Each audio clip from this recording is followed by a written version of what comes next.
मेरे पास एक मशीन है जो विंडोज सर्वर 2012 की मशीन है। जब विंडोज सर्वर 2012 के ऊपर मैं एक्टिव डायरेक्टरी कॉन्फ़िगर करता हूं तो उसकी ये रिक्वायरमेंट होती है। जिस तरह मैंने यहाँ पे रिक्वायरमेंट लिखी है जनरल टास्क, इसकी भी रिक्वायरमेंट है कि आप जाएं नेटवर्क एंड शेयरिंग सेंटर में और वहां पे जाके नेटवर्क में जाएं और आईपी एड्रेस स्टैटिक कर दें। अभी जो मेरा आईपी एड्रेस है वो स्टैटिक नहीं है, वो डीएचसीपी इनेबल है।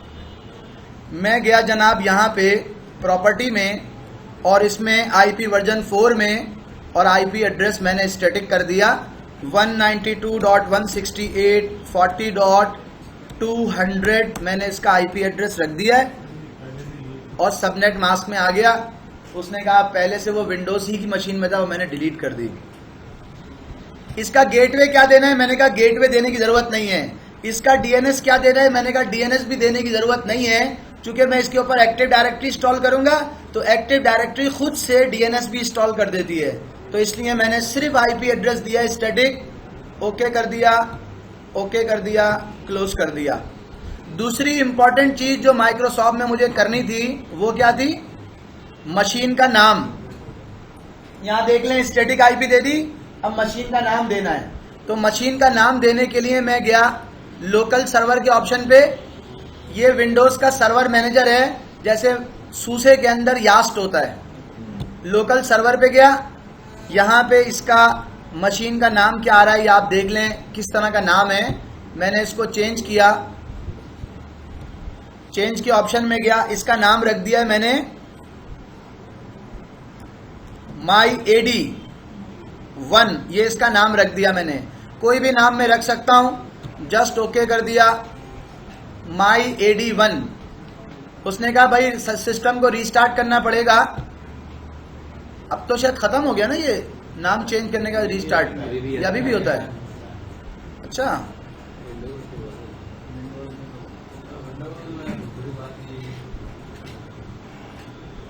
बोल रहा है ये रीस्टार्ट करना पड़ेगा। मैंने कहा अच्छा रीस्टार्ट कर दूंगा, अभी बाद में करूंगा।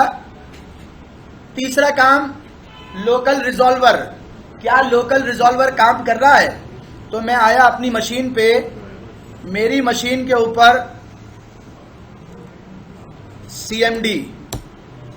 अगर मैं अपनी मशीन को पिंग करूं, नाम से तो पिंग होना चाहिए, PING पिंग, चूंकि मैंने आईपी भी सेट कर दी और डीएनएस भी सेट कर दिया। इसने जो काम करना था रिजॉल्वर का लोकली, जिस तरह सूसे ने खुद ही कर लिया था, इसने भी कर दिया होगा। तो मैं पिंग कर रहा हूं MyAD1। जब मैंने पिंग किया MyAD1 तो इसका जवाब जो है वो आ नहीं रहा। उसकी वजह यह है कि इसलिए नहीं आ रहा कि मैंने मशीन को रिबूट नहीं किया, उसको मशीन का नाम अभी मालूम नहीं है। तो रिबूट करके हम ये चीज वेरीफाई कर लेंगे।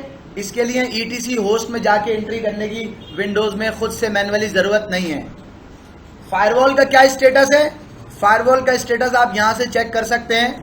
मैं अपनी मशीन के नेटवर्क एंड शेयरिंग सेंटर में गया, यहाँ पे विंडोज फायरवॉल का एक ऑप्शन है, उस पर गया और फिर उसमें एडवांस सेटिंग का एक ऑप्शन है। वैसे तो मैं यहाँ से भी टर्न ऑफ कर सकता हूँ, लेकिन एडवांस शेयरिंग का ऑप्शन है, एडवांस सेटिंग का। उसमें गया, फायरवॉल के ऊपर राइट माउस क्लिक की, प्रॉपर्टी में गया और यहाँ जाके उसको कहा कि जब मेरी मशीन डोमेन की प्रोफाइल में हो तो भी फायरवॉल ऑफ कर देना, जब मेरी प्राइवेट हो तो भी ऑफ कर देना, जब मेरी पब्लिक हो तो भी ऑफ कर देना। मैंने अपनी लोकल फायरवॉल ऑफ कर दी, अप्लाई कर दिया, ओके कर दिया। अच्छा, नॉर्मली हम प्रोडक्शन में जब काम कर रहे होते हैं तो ज़रूरत नहीं होती हमें कि हम इसको जाके इस तरह से करें, लेकिन मैंने अपनी फायरवॉल बंद कर दी। ये डायरेक्ट जो फायरवॉल को ऑफ करते हैं और ये एडवांस सेटिंग में जाके जो ऑफ करना आपने सिखाया है, इसमें फर्क क्या है? डायरेक्ट कहाँ से करते हैं? सर बाहर भी ऑप्शन होता है ये वाला। जब आप turn Windows firewall on off करते हैं तो वो आपको दो ऑप्शन देता है, प्राइवेट और पब्लिक का। वो आपको डोमेन की प्रोफाइल का नहीं देता। ठीक है, तो मैंने डोमेन की प्रोफाइल भी वहां से जाके ऑफ कर दी। स्टैटिक आईपी सेट कर दिया, होस्ट नेम सेट कर दिया, फायरवॉल के ऊपर काम कर लिया। अब लिनक्स में जो अमेरिका की जो NSA थी, नेशनल सिक्योरिटी एजेंसी, उसने अपना सिक्योरिटी का एक फ्रेमवर्क बनाया था जो उसने लिनक्स को दिया, जिसका नाम था SC लिनक्स, जिसका नाम था एप्लीकेशन आर्मर। उसने माइक्रोसॉफ्ट के लिए ऐसा कोई सिक्योरिटी का फ्रेमवर्क माइक्रोसॉफ्ट को बना के नहीं दिया, क्योंकि माइक्रोसॉफ्ट तो एक कमर्शियल ऑपरेटिंग सिस्टम प्रोवाइडर है, उसको ऐसी उसने कोई चीज नहीं दी। तो इसमें माइक्रोसॉफ्ट में ऐसी कोई चीज मौजूद नहीं है, या अगर हो तो मुझे पता नहीं है, इसलिए मैंने इसको क्लोज कर दिया, इसको भी क्लोज कर दिया। इस मशीन को मैं रिबूट कर रहा हूं, इस मशीन को मैं रिबूट कर रहा हूं ताकि जो नाम सेट किया था वो नाम का मसला हल हो जाए।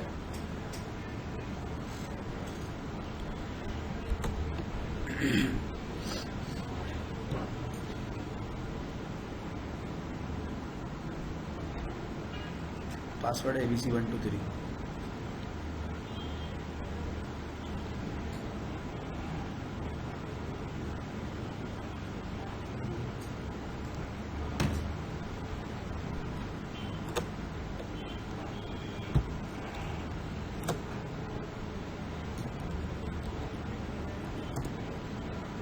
ABC 123 उसका पासवर्ड था।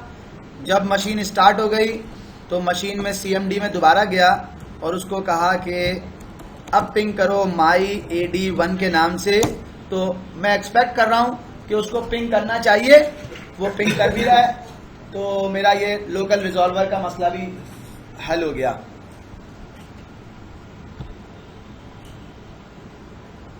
यहां पर ऑप्शन है, ये सर्वर मैनेजर खुद से ओपन हो गया है। इसमें ऑप्शन है ऐड रोल्स एंड फीचर्स का।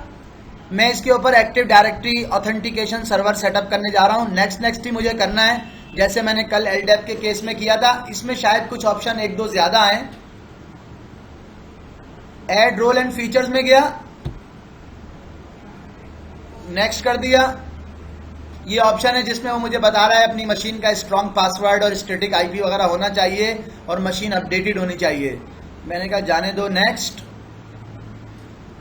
ऑप्शन है रोल बेस्ड और फीचर बेस्ड इंस्टॉलेशन, मैंने कहा यस। कौन से सर्वर पे करनी है, सर्वर का नाम आ रहा है वो सिलेक्ट कर लिया, नेक्स्ट। क्या करना है भाई, एक्टिव डायरेक्टरी डोमेन सर्विसेज का एक ऑप्शन है, उस पर चेक लगाया। जब उस पर चेक लगाया तो उसने मुझे कहा एडिशनल फीचर्स भी इंस्टॉल करने होंगे। मैंने उस पर भी चेक लगा दिया, उस पर भी क्लिक कर दिया। तो मैं इस वक्त जो सर्विस इंस्टॉल कर रहा हूं, जो सर्विस सेटअप कर रहा हूं, उसका नाम है एक्टिव डायरेक्टरी डोमेन सर्विस। इसे मैंने नेक्स्ट कर दिया, अगेन नेक्स्ट कर दिया। कह रहा है कुछ एडिशनल फीचर सिलेक्ट करने तो वो कर दो। मैंने सिर्फ एक फीचर मैंने नहीं सिलेक्ट किया, खुद से सिलेक्टेड है, जिसका नाम है ग्रुप पॉलिसी मैनेजमेंट। मैंने नहीं किया, ऑटोमेटिकली सिलेक्टेड है। नेक्स्ट, अगेन नेक्स्ट और इंस्टॉल। इसमें एक जगह ऑप्शन लिखा हुआ है अगर ये सर्वर पे सारा सेटअप हो जाए तो उसको रीस्टार्ट कर दें। मैंने कहा बाद में मैं खुद मैन्युअली कर दूंगा। सिर्फ मैंने नेक्स्ट नेक्स्ट नेक्स्ट नेक्स्ट किया है और मैंने ये एक्टिव डायरेक्टरी डोमेन की सर्विस अपने सिस्टम पे इंस्टॉल कर ली है।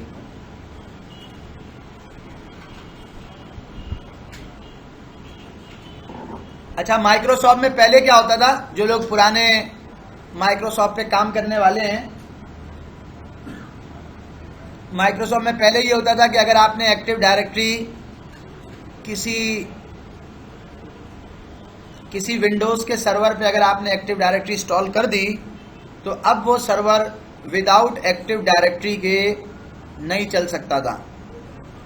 लेकिन 2008 से माइक्रोसॉफ्ट ने ऐसा कर दिया है कि आपके पास ऑप्शन है, आप अगर चाहें तो एक्टिव डायरेक्टरी की सर्विस को बंद करके विंडोज को नॉर्मल भी स्टार्ट कर सकते हैं। ये जो हम सेटअप कर रहे हैं, ये एक्टिव डायरेक्टरी की डोमेन की सर्विस इंस्टॉल हो रही है। सर्विस इंस्टॉल होने के बाद फिर हम इसको डोमेन कंट्रोलर बनाएंगे। अभी तो इसकी सर्विस इंस्टॉल हो रही है और उसका रिजल्ट जो है वो मेरे पास आ गया, फिनिश हो गया। हाँ भाई, कहाँ पे लिखा आ गया सक्सेस? ये लिखा आ गया configuration required installation succeeded on MyAD1। इसको मैंने क्लोज कर दिया। क्लोज करने के बाद 2-3 तरह के ऑप्शन है मेरे पास। यहाँ पर एक वार्निंग आ रही है, अगर मैं इस वार्निंग के ऊपर क्लिक करूं तो इस वार्निंग में एक ऑप्शन है promote this server to a domain controller.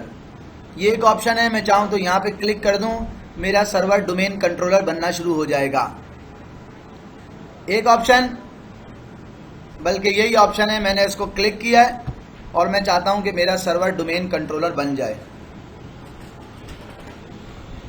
जब आप LDAP सर्वर सेटअप करने गए थे तो उसमें भी ये इसी तरह का ऑप्शन आया था, थोड़ा सा डिफरेंट था लेकिन आया इसी तरह का ऑप्शन था। वो ये कह रहा है कि आपके पास पहले से कोई डोमेन कंट्रोलर बना हुआ है और आप चाहते हैं कि उस डोमेन कंट्रोलर के अंदर पहले से कोई डोमेन बना हुआ है, उसमें आप एक नया डोमेन कंट्रोलर शामिल करना चाहते हैं, यानी कि मास्टर बना हुआ है, आप उसमें स्लेव शामिल करना चाहते हैं, ऐसा कुछ है। मैंने कहा नहीं, ऐसा नहीं है। फिर उसने कहा कि आप कोई नया डोमेन शामिल करना चाहते हैं, नया डोमेन ऐड करना चाहते हैं, कोई फॉरेस्ट बना हुआ है आपके पास। मैंने कहा ऐसा भी नहीं है। अब फॉरेस्ट क्या होता है मुझे अभी मालूम नहीं है। फिर एक ऑप्शन आ गया जिसमें लिखा हुआ है कि आपने एक न्यू फॉरेस्ट ऐड करना है। तो मैंने उसे कहा है कि हाँ, मुझे एक नया फॉरेस्ट ऐड करना है। नया फॉरेस्ट, उस फॉरेस्ट का नाम क्या होगा या उसके अंदर जो पहला डोमेन होगा उसका नाम क्या होगा, वो मुझसे पूछ रहा है। ये क्या होता है, ये जब इंस्टॉलेशन लग जाएगी, इंस्टॉलेशन उसने अपना काम शुरू कर देना है, मैंने आपको समझाना है। मैंने आपको ये पहले वाली स्क्रीन के ऊपर जो ऑप्शन आ रहे हैं वो समझाने, उसमें से मैंने पहला रूट डोमेन नेम जो है वो बता दिया इसको, onwire.lab। onwire.lab ये मेरा रूट डोमेन का नाम है। नेक्स्ट कर दिया। पहला डोमेन DNS, पहला डोमेन बना रहा हूं, उसका नाम है onwire.lab। इस स्क्रीन पे जो ऑप्शन थे वो मैंने आपको बताने हैं। फिर दूसरा ऑप्शन आ गया, उसने फंक्शनल लेवल की बात की, मैंने उस फंक्शनल लेवल वाली स्क्रीन के ऊपर कोई चेंज नहीं किया। सिर्फ एक जगह पे उसने मुझसे पूछा, चेंज क्यों नहीं किया, क्या ऑप्शन है वो मैं आपको बता रहा हूं। उसने मुझसे पूछा क्या DNS सर्वर इंस्टॉल करना है इस पे, मैंने कहा हाँ इंस्टॉल करना है। और उसने मुझसे एक और चीज पूछी, ग्लोबल कैटलॉग सेटअप करना है, मैंने कहा हाँ वो भी करना है। ये दो ऑप्शन मैंने चेक लगाए हैं, बाकी फॉरेस्ट का और डोमेन का फंक्शनल लेवल मैंने मॉडिफाई नहीं किया। और तीसरे वाले ऑप्शन पे आ गया जिसमें डायरेक्टरी सर्विस रीस्टोर मोड का ऑप्शन है। उसमें मुझसे पासवर्ड पूछ रहा है, मैंने ऐसे ही पासवर्ड दे दिया ABC123 plus minus, ABC123 plus minus. ये पासवर्ड किस चीज का है ये मैं आपको अभी बता रहा हूं, एक्सप्लेन करता हूं। नेक्स्ट, उसने मुझे कहा अगेन आप नेक्स्ट कर दें, मैंने नेक्स्ट कर दिया। फिर दोबारा कुछ किए बगैर, फिर उसने मुझे खुद कुछ कर रहा है, जितनी देर में वो कुछ करेगा, नेट बायोस का डोमेन नेम निकाल रहा है वो, जितनी देर में वो कुछ करेगा मैं आपको। नेक्स्ट का ऑप्शन आ गया, मैंने उसे नेक्स्ट कर दिया। लेकिन अगर कोई मुझसे पूछे कि ये इस वक्त क्या ऑप्शन है, ये उसने क्या चीज दी है, कोई मुझसे पूछे तो मैं बोलूंगा ये रियलएम नेम है। वहां जो रियलएम का नेम आया था ना, ये वो चीज है। हम अपने डोमेन, आपने कभी विंडोज में लॉगिन किया होगा, हम इस तरह लिखते हैं onwire / अपने यूजर का नाम और लॉगिन कर देते हैं, ये वो चीज है। तो मैंने इसे नेक्स्ट कर दिया और एक दफा शायद नेक्स्ट और करना होगा। वहां पे वार के अंदर, लिब के अंदर LDAP था, यहाँ पे सी में विंडोज में NTDS है। अगर आप इसका पाथ चेंज करना चाहें, ये क्या चीज है, ये वही यूजर की, क्लाइंट की एक्टिव डायरेक्टरी की डेटाबेस है जो यहाँ पे स्टोर होगी। मैंने उसे विदाउट मॉडिफिकेशन नेक्स्ट कर दिया। उसने कहा सोच लो, नेक्स्ट कर दो, तो मैं पूरा सेटअप कर दूंगा। मैंने कहा किसी को बैक करवा के कुछ पूछना तो नहीं है, जो चीजें पूछनी है वो मैं यहाँ पे लिख रहा हूं। आपके जहन में हो सकता है सवाल हो फॉरेस्ट का, वो मैं यहाँ पे लिख रहा हूं। आपके जहन में क्वेश्चन होगा ग्लोबल कैटलॉग का, आपके जहन में क्वेश्चन होगा DSRM का, वो भी मैं आपको बता देता हूं। इसके अलावा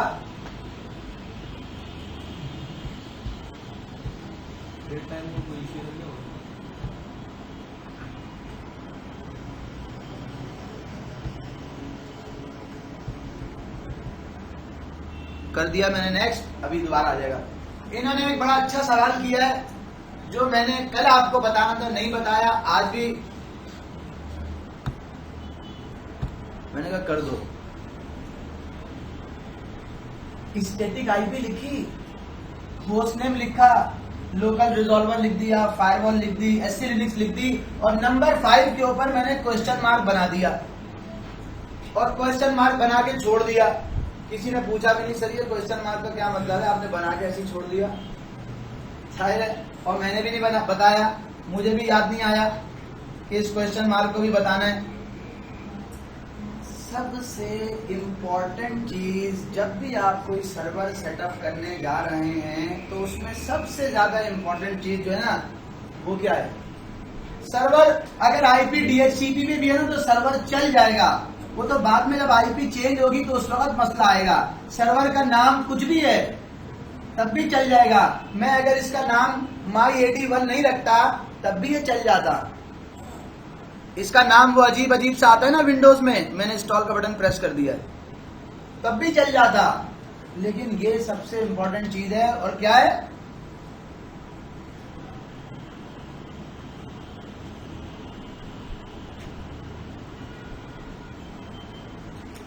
ये सबसे इंपॉर्टेंट चीज है। अगर आपके क्लाइंट का और आपके सर्वर का जो डेट टाइम है वो सेट नहीं होगा, सिंक नहीं होगा, तो आप लॉग इन नहीं कर सकते। आप लॉग इन नहीं कर सकते। क्यों लॉग इन नहीं कर सकते? क्योंकि आपका डेट और टाइम सेट नहीं है। तो डेट टाइम ये नंबर 5 पॉइंट था, मैंने कल भी मिस कर दिया। आज इन्होंने पूछ लिया फैसल भाई ने, तो मैंने यहाँ पे लिख दिया। पहले मैंने क्वेश्चन मार्क बना रखा था, किसी ने भी सवाल भी नहीं किया था। मशीन का डेट और टाइम बिल्कुल सही होना चाहिए। क्या मेरी मशीन का डेट और टाइम बिल्कुल सही है? डेट तो सही है, टाइम का प्रॉब्लम है। मैंने कहा वो मैं सही कर देता हूँ, 1 घंटे का नहीं, 12 बजकर रात के 12 बज रहे। अभी 1 मिनट कर लेना, 16 तारीख की अभी 17 होगी। अच्छा चलो ठीक है, अभी सेट कर देते हैं इसको। यही ऑप्शन था, उसके अलावा क्या था? तो भाई अच्छा सही है, सही है, सही है। उसने कहा भाई मैं रीस्टार्ट करूंगा, मैंने कहा कर दो भाई क्लोज, और मशीन को खुद से हो जाएगा या मुझे करना पड़ेगा? खुद से हो गया।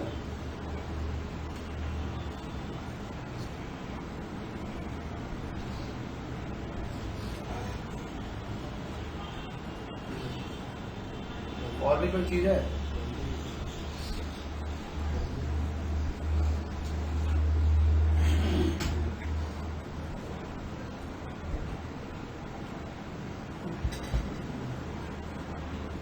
एक्टिव डायरेक्टरी जब आप सेटअप कर रहे होते हैं उसमें एक टर्म यूज होती है फॉरेस्ट की, फॉरेस्ट।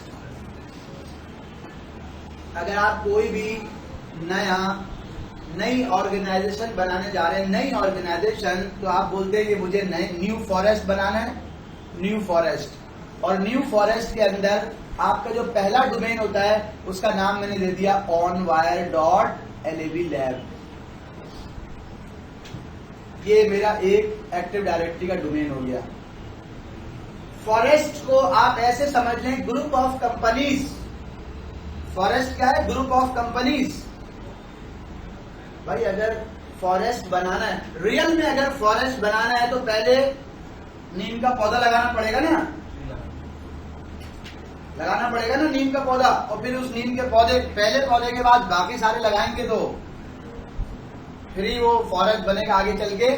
तो हमें सबसे पहले न्यू फॉरेस्ट बनाना होता है। उस न्यू फॉरेस्ट में मैंने पहला अपना डोमेन बना दिया onwire.lab।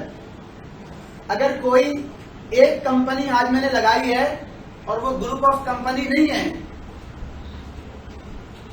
तो वो सिंगल ही चलता रहेगा।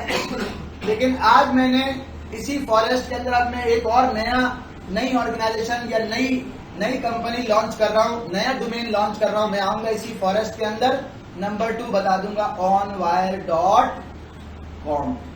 ये मेरी एक, मैंने कहा ये मेरा एक कमर्शियल डोमेन है। मैं इस डोमेन से कंसल्टेंसी करता हूं, इस डोमेन से ट्रेनिंग कराता हूं। तो इस तरह फॉरेस्ट के अंदर आप फिर मल्टीपल डोमेन जो है वो बना सकते हैं, मल्टीपल एक्टिव डायरेक्टरी सर्वर बना सकते हैं। ये वाला कहलाता है रूट फॉरेस्ट के अंदर। फॉरेस्ट के अंदर जो दूसरी चीज होती है उसे कहते हैं फंक्शनल लेवल।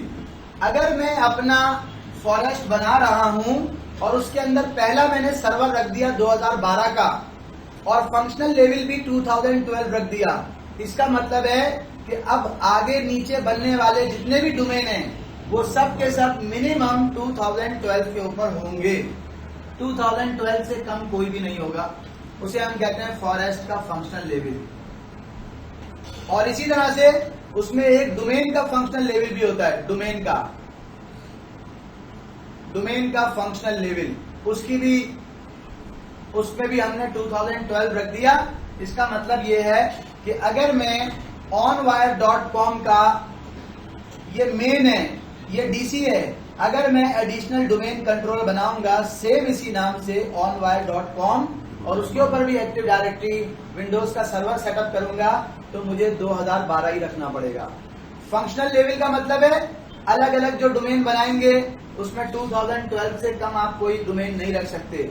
और डोमेन के फंक्शनल लेवल का मतलब क्या है कि अगर आप कोई सब डोमेन बनाते हैं, अगर आप कोई एडिशनल डोमेन बनाते हैं तो आपको सर्वर जो है ना विंडोज का 2012 का वर्जन ही यूज करना होगा, उससे कम आप यूज नहीं कर सकते। इसमें एक टर्म इस्तेमाल होती है ग्लोबल कैटलॉग। ग्लोबल कैटलॉग का मतलब होता है ये वो मास्टर सर्वर है जिसके पास सबसे ज्यादा रोल है। ठीक है, वो आपने शायद अगर किसी ने एडी पढ़ी हो तो उसने पढ़ा होगा, FSMO रोल होते हैं। मैंने तो फिज्मो रोल भी कराते हैं, FSMO रोल भी कराते हैं जिन लोगों ने एडी पढ़ी होगी। तो ये हमारा बैनर टॉपिक नहीं है, लेकिन मैं आपको जस्ट बता रहा हूँ कि जो एक्टिव डायरेक्टरी का मेन डोमेन कंट्रोलर होता है, प्राइमरी सर्वर जो होता है, उसके पास ज्यादा पावर होती है as compare to additional domain controller के। एक होता है डीसी और एक होता है सेकेंडरी सर्वर जिसको आप बोलते हैं। तो अगर आप एलडैप की भी मैं बात कर रहा हूं, अगर एलडैप में आप एक प्राइमरी सर्वर बना रहे हैं और एलडैप में एक आप सेकेंडरी सर्वर बना रहे हैं, स्लेव, एक मास्टर एक स्लेव, तो मास्टर के पास ज्यादा जो है वो क्या होगी, ज्यादा पावर होगी एज कंपेयर टू स्लेव। तो ये ग्लोबल कैटलॉग जिस सर्वर को, जो मास्टर सर्वर होता है, जो डीसी होता है, उसको हम ग्लोबल कैटलॉग भी बोलते हैं, ग्लोबल कैटलॉग। और जो एडिशनल डोमेन कंट्रोलर होता है वो ग्लोबल कैटलॉग नहीं होता। और एक चीज थी DSRM जो उसमें आई थी। DSRM का मतलब होता है डायरेक्टरी सर्विस रिस्टोर मोड, और हमने इसका एक पासवर्ड सेट किया था। पासवर्ड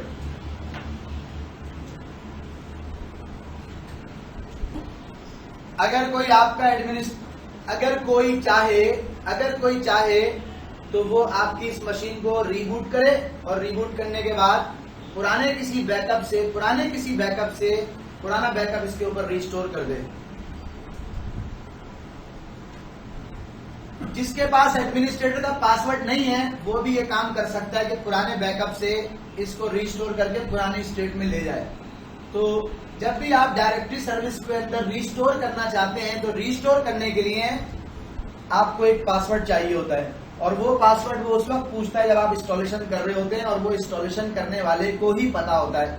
तो मैंने अगर वो पासवर्ड सेट किया हुआ है तो कोई भी other than administrator, other than authorised person, कोई भी डायरेक्टरी सर्विस को रिस्टोर नहीं कर सकता। ठीक है, वो इसने एक मुझसे पासवर्ड पूछा था, मैंने उसको पासवर्ड बता दिया था। खैर, वो आप ऑनवायर वैसे माइक्रोसॉफ्ट का कोर्स भी कराता है एडी का। खैर, मैं आ गया हूं यहाँ पे ABC 123 प्लस उसका ABC 123 प्लस उसका जो है वो ABC 123 प्लस उसका पासवर्ड था, इसका सर्वर का मैंने वो कर दिया। अब मुझे क्या करना है भाई, सर्वर तो मेरा रेडी हो गया है, इसके अंदर यूजर क्रिएट करने हैं। तो यूजर क्रिएट करने के लिए मेरे पास कहां जाऊं मैं, एडमिनिस्ट्रेटिव टूल्स में गया और यहाँ पे एक ऑप्शन है active directory user and computers, इसको मैंने पकड़ा और बाहर ले आया, शॉर्टकट बना लिया। कहां गया था, स्टार्ट में गया था, एडमिनिस्ट्रेटिव टूल्स में गया था और वहाँ पे active directory user and computer मुझे नज़र आया था, उसको मैंने पकड़ा और पकड़ के मैं बाहर ले आया और ये मेरे डेस्कटॉप पे अब रखा हुआ है। ये वो जगह है कि जहाँ पे हम जाके यूज़र नेम और यहाँ पे हम जाके यूज़र और कंप्यूटर्स वगैरह क्रिएट करते हैं। तो सबसे पहले मैं आपको दिखा दूं कि इस ऑनवायर लैब के अंदर अभी कोई कंप्यूटर इसका मेंबर है नहीं है। अभी RHEL की मशीन यहाँ पे नजर आना शुरू हो जाएगी जब मैं उसको मेंबर बना दूंगा, अभी नहीं है। दूसरी बात, यूजर्स में आया, क्या यहाँ पे कोई पप्पू के नाम का यूजर है? नहीं है। अगर मैं बनाना चाहूं तो बना सकता हूं। मैंने राइट माउस क्लिक की और कहा भाई एक नया यूजर बना दो जिसको मैं रेडिट की मशीन पे लॉगिन करवाऊंगा। 2 बना दो, एक बना दो ताहिर, नहीं एक बना दो काशिफ के नाम का, काशिफ खान, और के खान उसका जो है ना यूजर नेम है। नेक्स्ट, उसका पासवर्ड है ABC123+, ABC123+। User must change password at next login. जब भी यूजर लॉगिन करे तो उसको पासवर्ड चेंज करने का ऑप्शन आ जाए। मैंने कहा ठीक है, एक को इस तरह जाने देते हैं। एक और यूजर क्रिएट किया विंडोज में, उसका नाम मैंने रखा है आसिफ खान ए खान, और नेक्स्ट किया और उसको कहा user can not change password, user can not change password, password never expire, ये ऑप्शन उसको लगा दिए। और उसका पासवर्ड भी मैंने ABC123+- कर दिया, ABC123+- और नेक्स्ट कर दिया और फिनिश कर दिया। 2 यूजर मैं बना चुका हूं और एक और तीसरा यूजर भी मैंने बना दिया। 2 काफी हैं, चलो एक और तीसरा यूजर भी मैंने बना दिया और उस यूजर को मैं डिसेबल कर दूंगा। उसका नाम है Tariq Khan T Khan. Next, password क्या है? ABC123+- ABC123+-। उसका अकाउंट मैंने कर दिया क्या भाई? डिसेबल। ये अकाउंट ही डिसेबल है। नेक्स्ट किया, फिनिश कर दिया और अब मैं चला गया अपनी लिनक्स की मशीन पे। यहाँ पे मैंने जो भी काम किया है, अगर किसी को इसमें किसी किस्म का कोई कंफ्यूजन है तो भाई वो पूछ ले। फिर मैं जा रहा हूँ लिनक्स की मशीन पे। ये जो काम मैंने अभी तक किया है कि विंडोज का सर्वर इंस्टॉल किया और उसके अंदर जो भी काम किया, ये सिर्फ इसलिए किया है कि मैं आपको ये बता सकूं कि रेडिट की मशीन को एडी से कैसे ज्वाइन करते हैं। और आपके सामने इसलिए किया है, रिकॉर्ड करके इसलिए किया है, रिकॉर्ड करके किया है ना, हाँ, इसलिए किया है कि अगर आपको अपने पास प्रैक्टिस करनी हो तो आप इस काम की प्रैक्टिस कर सकें। अजान हो जाए जरा। मैंने कंटिन्यू कर दिया है। ये आप ये समझ लें अब आपका काम शुरू हुआ है, जिसको आपने फोकस करना है। पुरानी वो जो काम था एडी वाला, वो आपका करने का नहीं होता। आमतौर पे आप अपने एडी के एडमिनिस्ट्रेटर को कह देते हैं कि यार ये यूजर वगैरह क्रिएट कर देना इस नाम से। अब हमारा काम अभी शुरू हो रहा है और हमारा काम क्या है वो आप देख लें।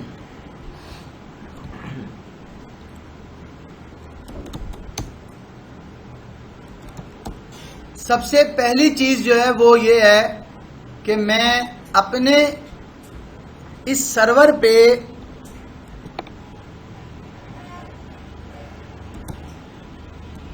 लिख रहा हूं nmty। nmty ये पहली कमांड है जो मैंने लिखी है और इस nmty को लिख के मैं क्या करने जा रहा हूं, अपने नेटवर्क इंटरफेस को कॉन्फ़िगर करने जा रहा हूं। अपने नेटवर्क इंटरफेस को एडिट कर रहा हूं nmty की कमांड से, और वहां जाके मैंने अपना नेटवर्क इंटरफेस एडिट किया है। और उस नेटवर्क इंटरफेस में ऑटोमेटिक के बजाय आईपी दी है मैंने मैनुअल और शो किया। ये हम नेटवर्क में पूरा पढ़ेंगे। मेरे सर्वर का जो आईपी था वो था 192.168.40.200। तो मैंने कहा क्लाइंट का आईपी कर देते हैं 100 की सीरीज का 101 कर दिया /24, ये इसका सबनेट मास्क सेट कर दिया। गेटवे देने की जरूरत नहीं है, सेम नेटवर्क पर है। डीएनएस सर्वर देना जरूरी है और वो डीएनएस सर्वर मेरा क्या होगा 192.168.40.200। जिस मशीन को आप एक्टिव डायरेक्टरी का मेंबर बनाना चाहते हैं उसके डीएनएस में आपको उसका एक्टिव डायरेक्टरी के सर्वर का आईपी डालना होगा। तो मैंने अगर एक है तो एक, अगर दो हैं तो नीचे वाले ऐड के ऊपर भी इंटर करके डाल दूंगा। तो मैंने ये 200 किस चीज का आईपी है, 200 मेरी एडी का आईपी है, वो मैंने यहां डाल दिया। और एक और चीज जो मुझे यहां पे डालना जरूरी है वो है सर्च डोमेन का ऑप्शन। तो मैंने जो अपना डोमेन रखा है उसका नाम है onwire.lab। ये वो इंफॉर्मेशन है कि जो मैंने इस मशीन में दी है। आईपी एड्रेस स्टैटिक किया है, ये जरूरी नहीं है कि आईपी एड्रेस स्टैटिक करूं। अगर आईपी एड्रेस डीएचसीपी सर्वर ही से देना है तो फिर डीएचसीपी सर्वर को ये बताऊं कि हमारा डीएनएस 200 है, तो डीएचसीपी सर्वर फिर 200 का डीएनएस डिस्ट्रीब्यूट करना शुरू कर देगा। लेकिन चूंकि मैंने नहीं बता रखा तो इसलिए मैंने स्टैटिक दे दी आईपी। ये आईपी है, ये डीएनएस है और ये डीएनएस के डोमेन का नाम है। ये एंट्री करने के बाद दोबारा मैं आके इस एंट्री को आपको रिव्यू कराता हूं। इसको मैंने ओके कर दिया। हमने इससे पहले किया था जीटी के, हाँ, ये यहाँ से क्यों किया और जो जीटी के से भी ये ऑप्शन हमने की थी ज्वाइन करवाना। दोबारा देखिएगा, मुझे अपनी मशीन को मैं चाहता हूं कि एक्टिव डायरेक्टरी से कम्युनिकेट करे। जब मैं चाहता हूं कि एक्टिव डायरेक्टरी को ये पिंग करे तो उसके लिए जरूरी है कि मैं आईपी एड्रेसिंग करूं। इसकी पता नहीं इस पे कौन सा आईपी एड्रेस था, क्या पता वो 192.168.40.200 से पिंग करता भी या नहीं करता।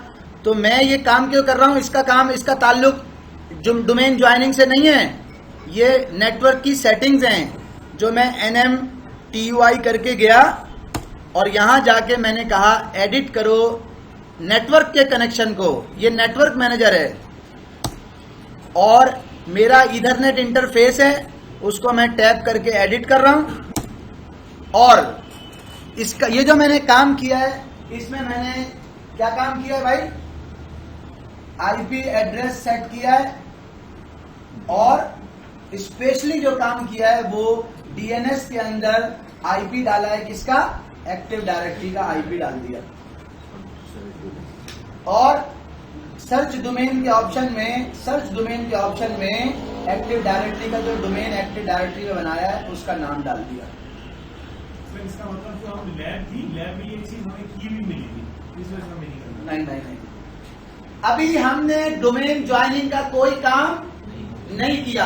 अभी तो मैंने उसको ये कहा है, अपने सिस्टम में जाके कहा है कि तुम्हारा आईपी एड्रेस 192.168.40.200 है, ये कहा है।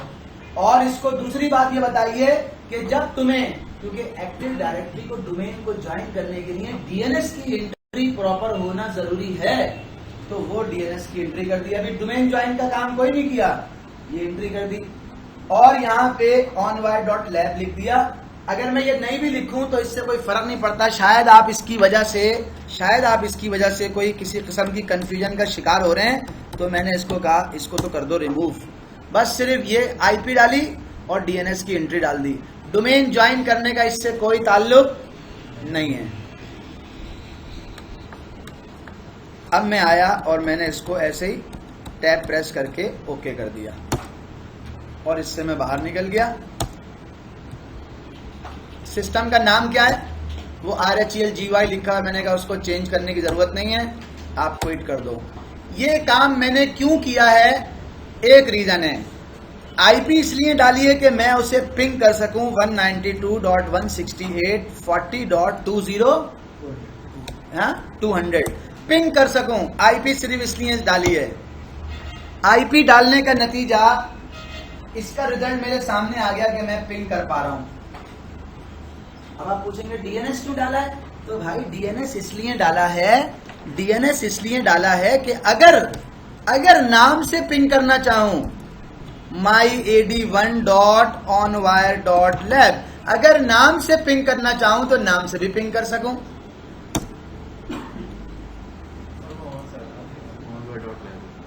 हाँ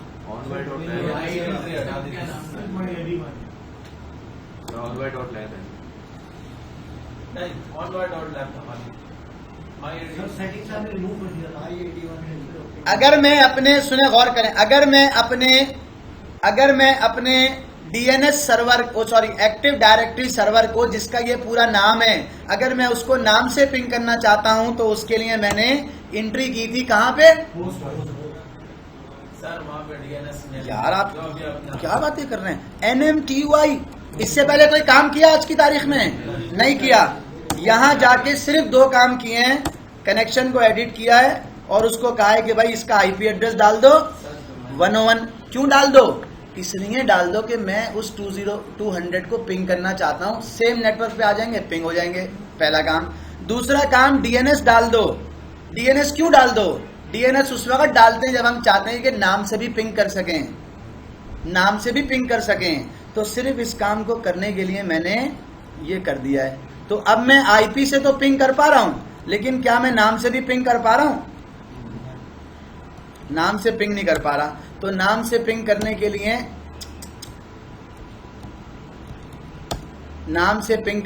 क्या करना है भाई? नाम से पिंग करने की कोशिश की मैंने, तो उसने कहा मैं नाम से पिंग नहीं कर पा रहा। तो मैंने उसको कहा देखो, जब भी नेटवर्क की सेटिंग की जाती है तो उसके बाद सिस्टम CTL नेटवर्क की सर्विस को रीस्टार्ट किया जाता है ताकि जो चेंजिंग हमने की है उसका इफेक्ट आ जाए। और जब मैं ये कर दूंगा तो फिर 100% मैं इसको नेम से पिंग कर पा रहा हूंगा। देखिएगा अभी आप,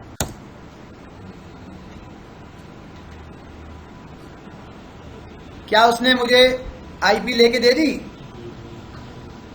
अब माइक्रोसॉफ्ट के सर्वर के ऊपर से पिंग आ रही है, आना शुरू हो गई। तो मैंने क्या किया, ये आईपी क्यों डाली कि सेम नेटवर्क पर आ जाए, पिंग होना शुरू हो जाए, पिंग हो रहा था। ये डीएनएस क्यों डाला, अभी मैंने ये नहीं डाला, आपको पता है ये बात। ये डीएनएस के अंदर एडी की आईपी क्यों डाली? डीएनएस में एडी की आईपी इसलिए डाली कि जो एक्टिव डायरेक्टरी है उसके ऊपर डीएनएस की सर्विस भी चल रही होती है, डीएनएस की सर्विस भी उस पर चल रही होती है, इसलिए डाल दी। और अब मैं इसकी वजह से मशीन को नाम से भी एक्सेस कर पा रहा हूँ। किससे एक्सेस कर पा रहा हूँ? नाम से भी एक्सेस कर पा रहा हूँ। यहां तक इन 2 कामों को करने में नॉर्मली पिंग की नाम से, आईपी से और नाम से, और किया क्या, अपने सिस्टम में आईपी डाली और डीएनएस डाला और 2 काम होना शुरू हो गए, पिंग होना शुरू हो गया आईपी से और पिंग होना शुरू हो गया नाम से। यहां तक अगर किसी को किसी किस्म की कोई कंफ्यूजन है तो भाई 4 दफा पूछ लें, 4 दफा।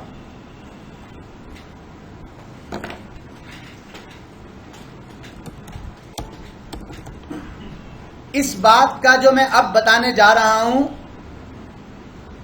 हमारे ये सिर्फ मैं समझेंगे उसके, आपको कल मैंने एक बात बताई थी, मैं उसको प्रूफ करने के लिए यहां पे जा रहा हूं, वरना जरूरत नहीं है जाने की। मैंने यहां पे कमांड लिखी है NS lookup। NS lookup का मतलब होता है कि आप ये चाह रहे हैं कि कुछ DNS सर्वर से कुछ क्यूरीज करें, तो मैंने लिखा NS lookup, उसने मुझे NS lookup कर दिया। फिर मैंने यहाँ पे कमांड लिखी set type is equal to TSRV, set type is equal to SRV, और फिर मैंने यहाँ पे लिखा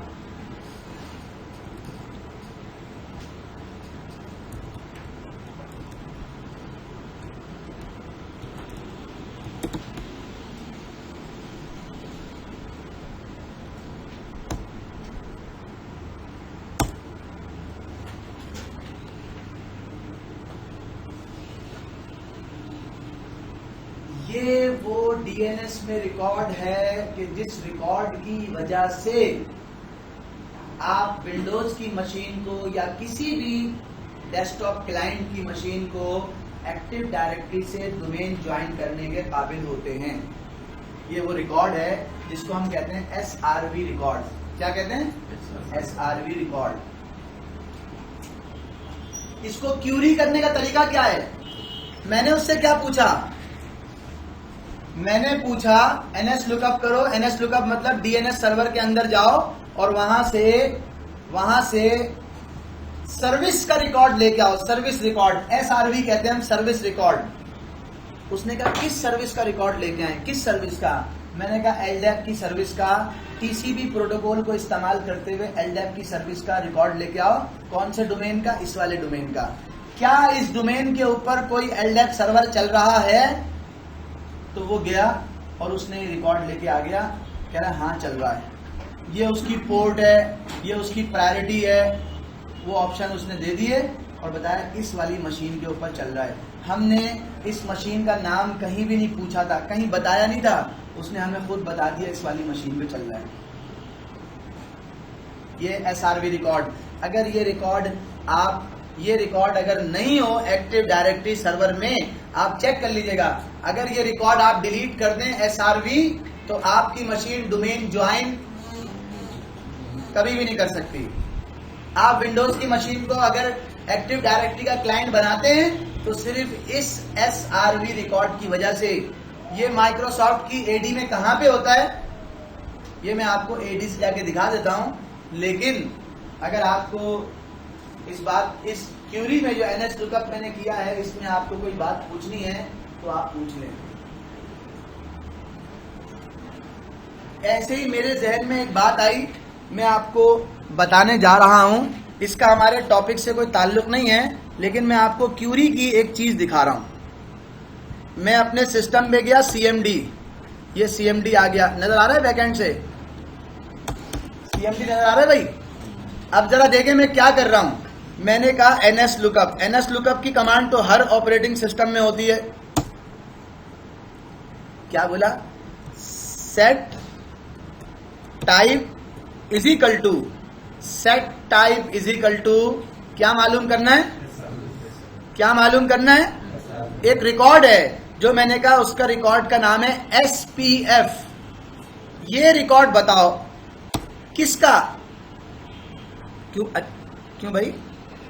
sorry, set type is equal to TXT। ये रिकॉर्ड की टाइप है, रिकॉर्ड अभी आएगा SPF। किस डोमेन का बताओ? तो मैंने कहा मैं तुमसे पूछ रहा हूं, एक डोमेन है उसका नाम है sgroup.pk, sgroup.pk। ये एक ग्रुप है, ये एक डोमेन है, इसका मुझे TXT रिकॉर्ड बताओ। देखते हैं क्या आता है। कुछ आया है भाई? कोई रिकॉर्ड आया है? मैंने इसका मेरे टॉपिक से कोई ताल्लुक नहीं है, लेकिन मैं आपको क्या दिखाना चाह रहा हूं? मैं आपको दिखाना ये चाह रहा हूं कि मैंने कहा NS लुकअप करो। NS लुकअप, जब मैंने NS लुकअप किया तो उसने मुझसे पूछा ठीक है NS लुकअप करना है, मतलब DNS सर्वर से कुछ रिकॉर्ड निकालने। फिर उसने मुझसे पूछा कौन सा रिकॉर्ड निकालना है, रिकॉर्ड की टाइप क्या है? तो मैंने कहा रिकॉर्ड की टाइप है TXT। मुझे DNS सर्वर से TXT रिकॉर्ड निकाल के लेके आना है। उसने कहा ठीक है। DNS सर्वर से जो रिकॉर्ड निकाल के लेके आना है वो किस डोमेन का लेके आना है? डोमेन का नाम क्या है? तो मैंने उसको डोमेन का नाम बता दिया, जो शहबाज शरीफ का कंपनी ग्रुप है, ग्रुप ऑफ कंपनीज है, उसका डोमेन बता दिया। उसने मुझे वो रिकॉर्ड DNS से दुनिया में कहीं भी बना हुआ मैं हूँगा, उसने वो रिकॉर्ड मुझे निकाल के दे दिया और कहा भाई ये SPF रिकॉर्ड है। एक रिकॉर्ड दे दिया, ये रिकॉर्ड दे दिया उसने, बोला ये है। तो इससे मुझे, उस रिकॉर्ड से मुझे क्या पता चला? SPF रिकॉर्ड क्या होता है? ये उस सर्वर का IP एड्रेस होता है जो आपको अपना पब्लिश करना होता है, अपने ईमेल सर्वर का, ताकि जीमेल के बाद जब ईमेल आए तो आप जीमेल चेक करता है। ये जो ईमेल आ रही है sgroup.pk से जो ईमेल आ रही है, क्या ये उसी सर्वर से आ रही है जो इसने पब्लिश किया हुआ है, या चाइना की IP से आ रही है? तो चाइना की आईपी से आ रही होगी तो वो उसको डिस्कार्ड कर देगा, क्योंकि हमने पब्लिश कर रखा है, पूरी दुनिया को बता रखा है कि अगर शहबाज शरीफ साहब या उनका कोई कारिंदा ईमेल भेजेगा तो वो इस वाले आईपी से आएगी। बात समझ में आई? ये हमने पब्लिश किया हुआ है। तो इसी तरह हमने एमएक्स रिकॉर्ड नहीं बताते। इसी तरह हमने यहाँ पे अपने डीएनएस के अंदर उसको बता रखा है कि जब भी कोई सर्विस रिकॉर्ड मांगे, सर्विस रिकॉर्ड इस वाले डोमेन का, कौन सी सर्विस का रिकॉर्ड, एलडेप की सर्विस का, तो बता देना कि एलडेप की सर्विस यहां चल रही है, यहां चल रही है।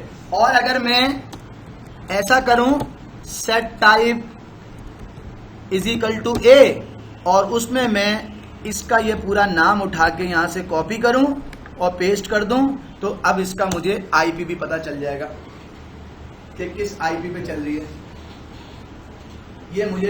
ये एनएस लुकअप से मुझे ये इंफॉर्मेशन मिल गई। हाँ, आपने क्या कहा? क्योंकि तो एमएक्स रिकॉर्ड डालते हैं उसको, जब मेल सर्वर की आईपी होती है वो तो एमएक्स में डालते हैं, एसपीएफ को डालते हैं।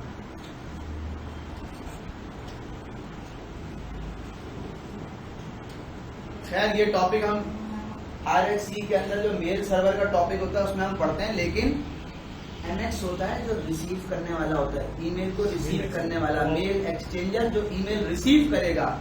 जरूरी नहीं है कि जो आपका ईमेल रिसीव करेगा, जो ईमेल रिसीव करेगा वही आपका ईमेल भेजने वाला भी हो, ये जरूरी नहीं है। तो ईमेल जो रिसीव कर रहा है वो होता है एमएक्स, और जो ईमेल भेज रहा है वो होता है एसपीएफ।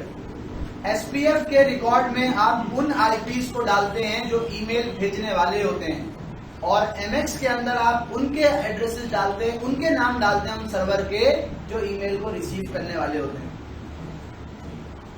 एमएक्स रिसीव करने वाला, एसपीएफ भेजने वाला।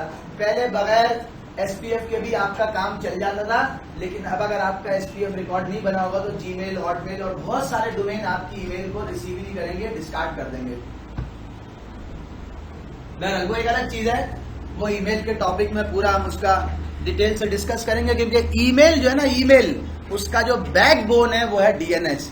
अगर आप चाहते हैं कि ईमेल की सर्विसेज स्मूथली चलाएं तो डीएनएस की अंडरस्टैंडिंग आपको बेहतरीन होनी चाहिए। खैर ये काम मेरा हो गया, मैंने ये सिर्फ एक्स्ट्रा आपको दिखाने के लिए किया था एनएस लुकअप, वरना इसकी कोई जरूरत नहीं थी। सिर्फ आईपी एड्रेस और डीएनएस डाला आपने। अब मैं जा रहा हूं अपनी मशीन को डोमेन ज्वाइन कराने के लिए। डोमेन ज्वाइन कराने के लिए सिंपल सा काम है, एक कमांड होती है, उसका नाम होता है रियल एम, और आप करते हैं डिस्कवर और आप करते हैं onwire.lab lab। ये आप लिख के इंटर कर दें। ये जनाब वो काम कर रहा है जो यूजर नेम पासवर्ड डालने से पहले करने का होता है ना, ये वो काम कर रहा है, डिस्कवर कर रहा है। कंट्रोल शिफ्ट टी, दूसरे टर्मिनल पे गया हूं, दूसरे टर्मिनल पे, और यहां पे मैन किया REALM। क्या यही कमांड है जो मुझे यूज करनी थी? उसने कहा हाँ, कमांड तुमने बिल्कुल सही यूज की है। पहली कमांड होती है डिस्कवर करने की, और डिस्कवर करने के नतीजे में क्या इंफॉर्मेशन आई है भाई?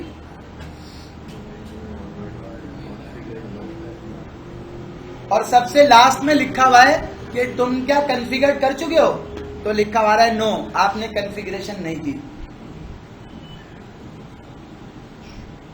आपने कॉन्फ़िगरेशन, आपका कॉन्फ़िगर्ड नहीं है, मतलब आपका ज्वाइन नहीं हुआ हुआ।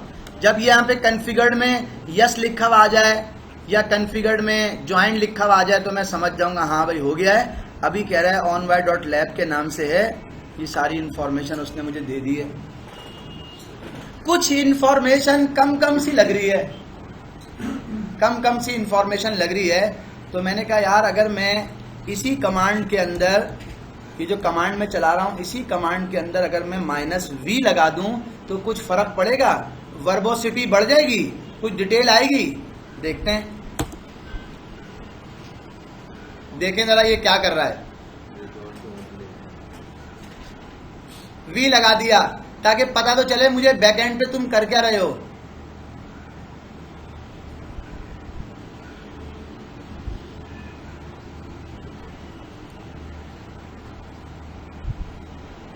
वी लगाने से पहले और वी लगाने के बाद कोई फर्क पड़ा है? वी लगाने से पहले और वी लगाने के बाद आपको सिर्फ एक चीज का पता चला है, और वो ये पता चला है कि उसने वही एनएस लुकअप की क्यूरी भेजी जो हमने भेजी थी मैन्युअली। अगर आप माइक्रोसॉफ्ट में भी एक्टिव डायरेक्टरी को डोमेन को ज्वाइन कर रहे हैं और आपने पीछे से उसकी लॉग खोल रखी है तो आपको भी यही नजर आएगा। कह रहा है कोई टाइम आउट हो गया। मैंने दिल में सोचा, मैंने कहा यार ऐसा तो नहीं कि हमारे सिस्टम के अंदर कोई फायरवॉल लगी हुई और हमारे सिस्टम में फायरवॉल वगैरह लगी हुई हो। तो मैंने कहा सिस्टम CTL स्टॉप कर दो फायरवॉल डी को, मेरी फायरवॉल बंद कर दो और उसके साथ साथ मेरी फायरवॉल को डिसेबल भी कर दो, मशीन को रिबूट करने पे भी नहीं चलाने देना। और गेट इनफोर्स, क्या SC लिनिक्स लगी हुई है? यस लगी हुई है। तो SC लिनिक्स को भी मैंने कहा सेट इनफोर्स, इसको भी 0 कर दिया, बंद कर दो। और मशीन जो है जब बूट होके आए तो उस वक्त जो है ये ना चले। आगे टॉपिक है SC लिनिक्स का, उसमें डिस्कस करेंगे। उसको मैंने यहाँ से आके फाइल में डिसेबल कर दिया, पक्का डिसेबल। स्पेलिंग सही है?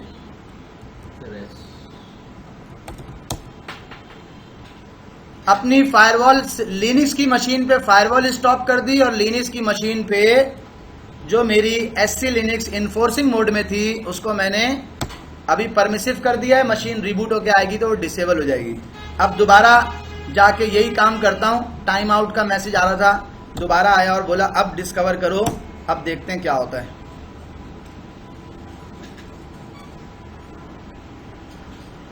विंडोज की फायरवॉल तो बंद कर दी थी ना, टाइम क्यों लगा रहा है?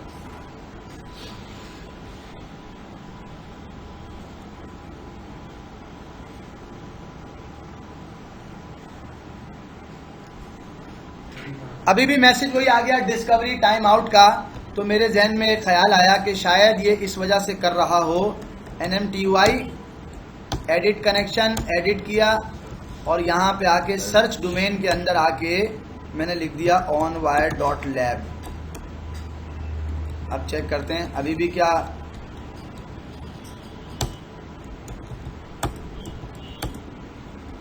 System CTL restart network. अब चेक करते हैं अब क्या स्टेटस है भाई। अभी भी ऐसे ही कर रहा है क्या फर्क पड़ा भाई? अब भी क्या उसने ऐसे ही किया? तो सर्च डोमेन के अंदर वो जो डोमेन के मैंने नाम डाला था सर्च डोमेन में onwire.lab, उसका अगर आप ये चाहते हो कि आपकी नेटवर्किंग की सर्विस, सारी नेटवर्किंग की फंक्शनलिटीज प्रॉपर काम करें तो उसके लिए जरूरी है कि आपने क्या करना है, अपनी मशीन का IP एड्रेस सही डालना है, अपनी मशीन का DNS प्रॉपर डालना है, अपनी मशीन का गेटवे प्रॉपर डालना है और अपनी मशीन के डोमेन का नाम, जो सर्च डोमेन का नाम है वो आपने प्रॉपर डालना है। 5 चीजें आपने सही करनी है। अपनी मशीन का IP एड्रेस आपका प्रॉपर सही होना चाहिए, चाहे DHCP से आए चाहे स्टैटिक हो, लेकिन एड्रेस IP एड्रेस प्रॉपर हो विद प्रॉपर सबनेट। गेटवे सही हो, DNS सही हो, DNS के अंदर जो नेम का ऑप्शन है सर्च नेम का वो सही हो और आपकी मशीन का होस्ट नेम प्रॉपर सेट हुआ हो। अगर ये 5 काम आपके सही हैं तो आपकी नेटवर्किंग के सारे काम स्मूथली हो जाएंगे बगैर किसी टाइम आउट के। जैसे ही मैंने वो डाला उसने फौरन जो है वो मुझे क्या मैसेज दिया, ये देखें क्या दिया। कह रहा है मैंने रिजॉल्व किया, ये IP मुझे मिला LDAP सर्वर का, इस डोमेन का LDAP सर्वर यहाँ चल रहा है, सक्सेसफुली डिस्कवर्ड। फिर उसने कहा ये टाइप क्या है, करबरोस है, रियल नेम ये है, कॉन्फ़िगर्ड नहीं है अभी ये। और उसके साथ उसने एक और अच्छा काम ये किया कि मुझे ये बता दिया कि अगर तुम एक्टिव डायरेक्टरी ज्वाइन करना चाहते हो तो लिनक्स की मशीन पर ये सारे पैकेजेस होने चाहिए। अगर ये पैकेजेस नहीं होंगे रिक्वायर्ड पैकेजेस तो आप एक्टिव डायरेक्टरी को प्रॉपर तरीके से ज्वाइन नहीं कर सकोगे। ये उसने मुझे बता दिया। सर्वर पे क्या चल रहा है? Active directory. क्लाइंट के ऊपर मेनली क्या चलेगा जो सर्वर से कम्युनिकेट करेगा? Triple S D. बोला ट्रिपल एस डी होगा क्लाइंट साइड पे और सर्वर साइड पे एक्टिव डायरेक्टरी होगा। ये दोनों एक दूसरे के साथ क्या करेंगे? कम्युनिकेशन करेंगे और विंडोज की मशीन लिनक्स की मशीन एक्टिव डायरेक्टरी से ज्वाइन हो जाएगी। क्लाइंट साइड पर बहुत सारे पैकेजेस, मुझे 4-5 पैकेजेस मुझे इंस्टॉल करने हैं, लेकिन इसमें जो सर्वर से बात करने वाला पैकेज है, सर्वर से कम्युनिकेट करने वाला जो पैकेज है, उसका नाम है ट्रिपल एस डी।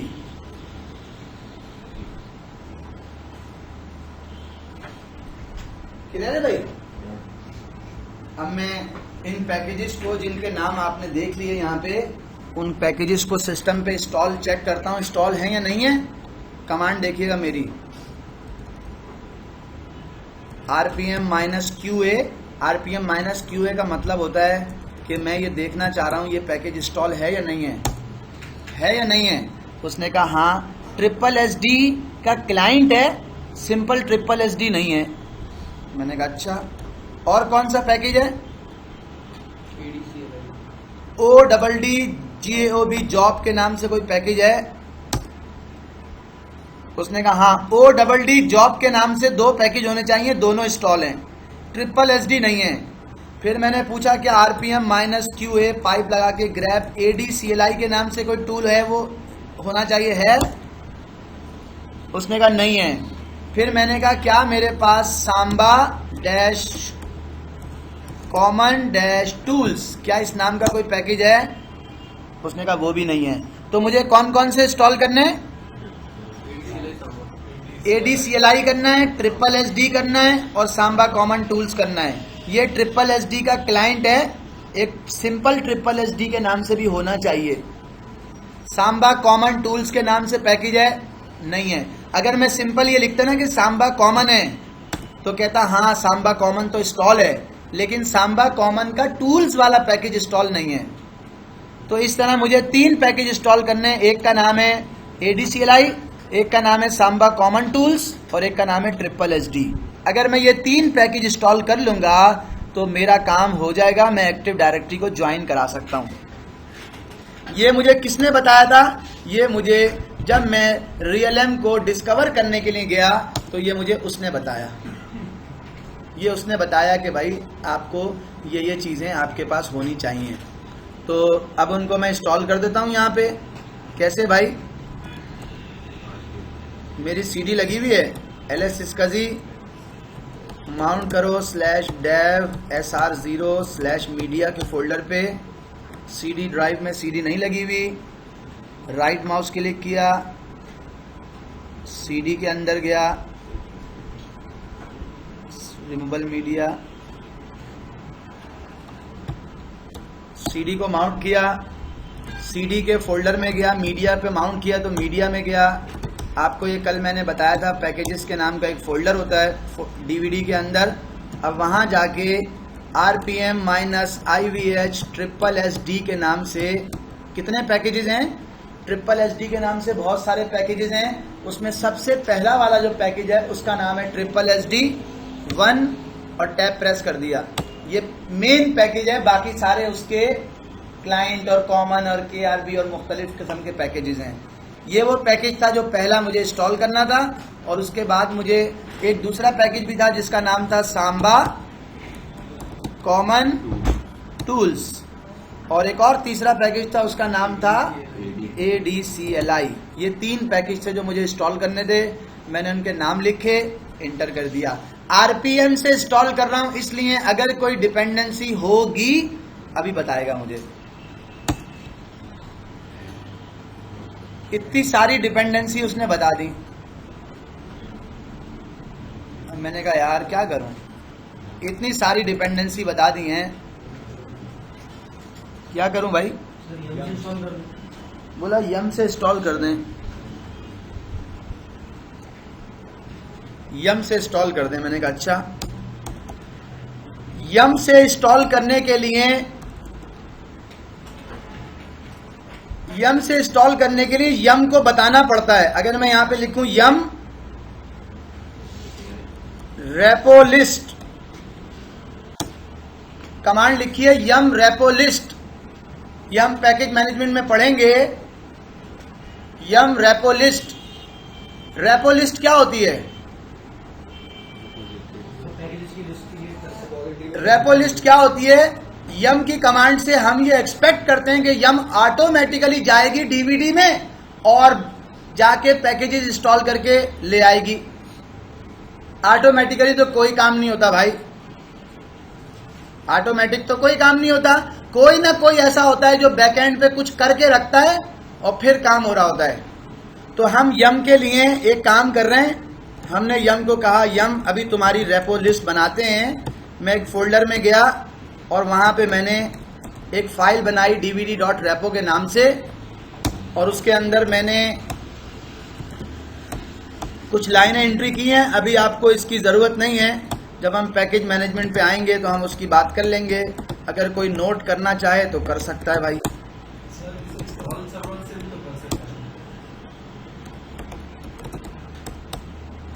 क्या मतलब? शेयरिंग में अगर कोई दूसरा सर्वर है और उसके अंदर ये पैकेज वगैरह इंस्टॉल है, हाँ, और हम अगर इसमें करना चाहते हैं तो उससे वहां से उठा के अगर किसी मशीन के ऊपर, मैंने इनकी बात से जो मैं समझाऊं कि किसी विंडोज की मशीन पे मैंने MS ऑफिस इंस्टॉल कर रखा था, उसने लाइसेंस वाला MS ऑफिस इंस्टॉल कर रखा है। अब मैं चाहता हूँ लाइसेंस वाला मैं भी अपने सिस्टम में कर लूँ, तो कर सकता हूँ क्या? नहीं कर सकता ना, तो दूसरी किसी इंस्टॉल्ड मशीन से कैसे उठाऊंगा? इसमें मैंने सिर्फ उसको ये बताया, यम ये एक फाइल बनाई है, उस फाइल के अंदर मैंने क्या लिखा है, क्या एंट्री की है। अगर किसी को ये देखना है तो वो देख ले। मैंने क्या बताया उसको, मैंने अपनी डीवीडी को मीडिया के फोल्डर पे मैप किया। डीवीडी को मीडिया के फोल्डर पे मैप किया कौन सी कमांड से?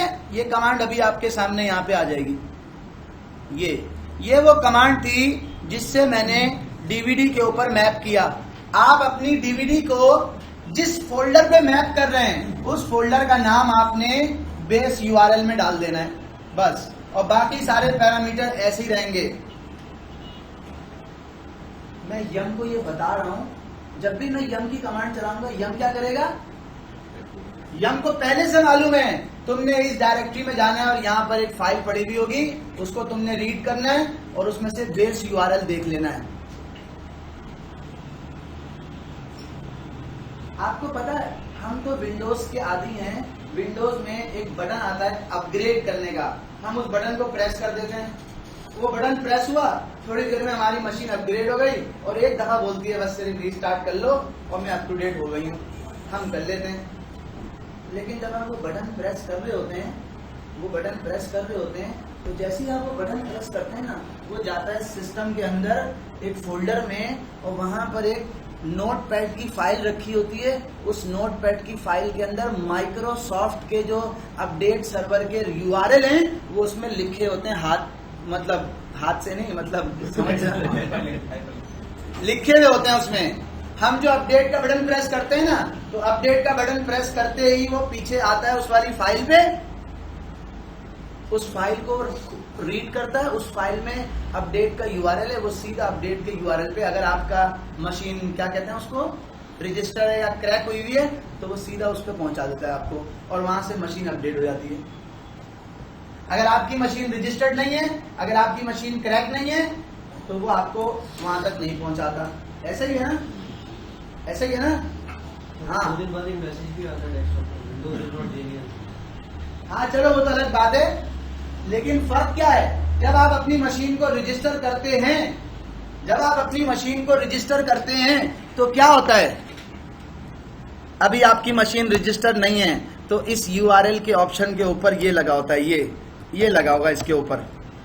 सॉरी क्या लगा होगा? हैश लगा है। आपने अपनी मशीन को रजिस्टर किया, वो रजिस्ट्रेशन का प्रोसेस इस हैश को खत्म कर देता है। एक बात, अगर आपने अपनी मशीन को क्रैक किया तो जो यूआरएल वाली लाइन होती है उसके ऊपर जो यूआरएल वाली लाइन के ऊपर मेरे हैश लगा हुआ है, जब मैंने अपनी मशीन को क्रैक किया तो इसका मतलब है उसने ये हैश हटा दिया और मेरा यूआरएल वाली लाइन जो है वो एक्टिव हो गई।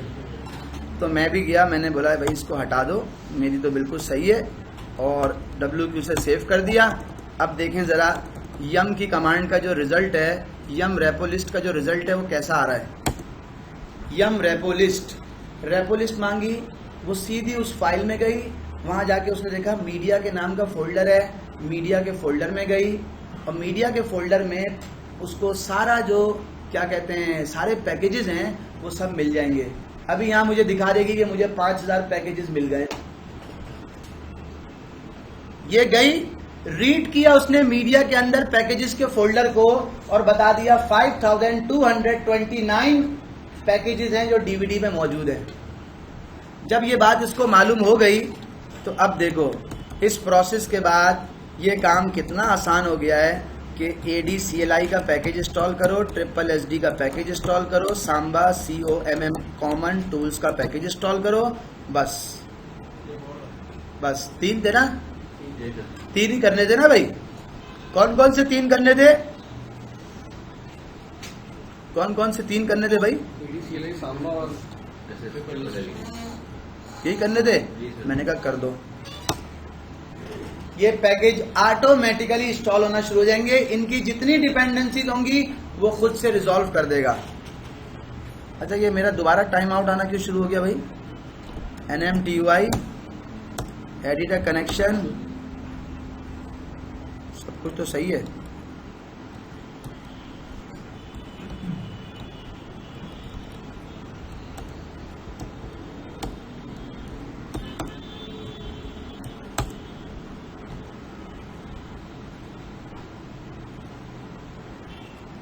कह रहा आपने तो 3 पैकेज इंस्टॉल करने को कहा है, लेकिन मैं 18 और कर रहा हूं जो डिपेंडेंट पैकेजेस हैं। अगर मैं ये काम RPM की कमांड से करता तो शायद अभी तक मैं जो है वो पैकेजेस ढूंढ रहा होता, वो 18 कौन कौन से हैं, बार बार वो उसकी डिपेंडेंसी बताता और मैं उसको 1 by 1 लिख रहा होता। तो मैंने उसे कहा है यस कर दो, सिर्फ Y प्रेस किया, इज दिस ओके, यस। अब वो तमाम RPM और तमाम उनकी डिपेंडेंसीज, यम की कमांड का ये बेनिफिट है, उसने चंद जो है वो सेकंड्स लगाए और इंस्टॉल कर दिया। अब मेरी रिक्वायरमेंट कुछ नहीं है, पैकेज मैं इंस्टॉल कर चुका हूं, सिर्फ मुझे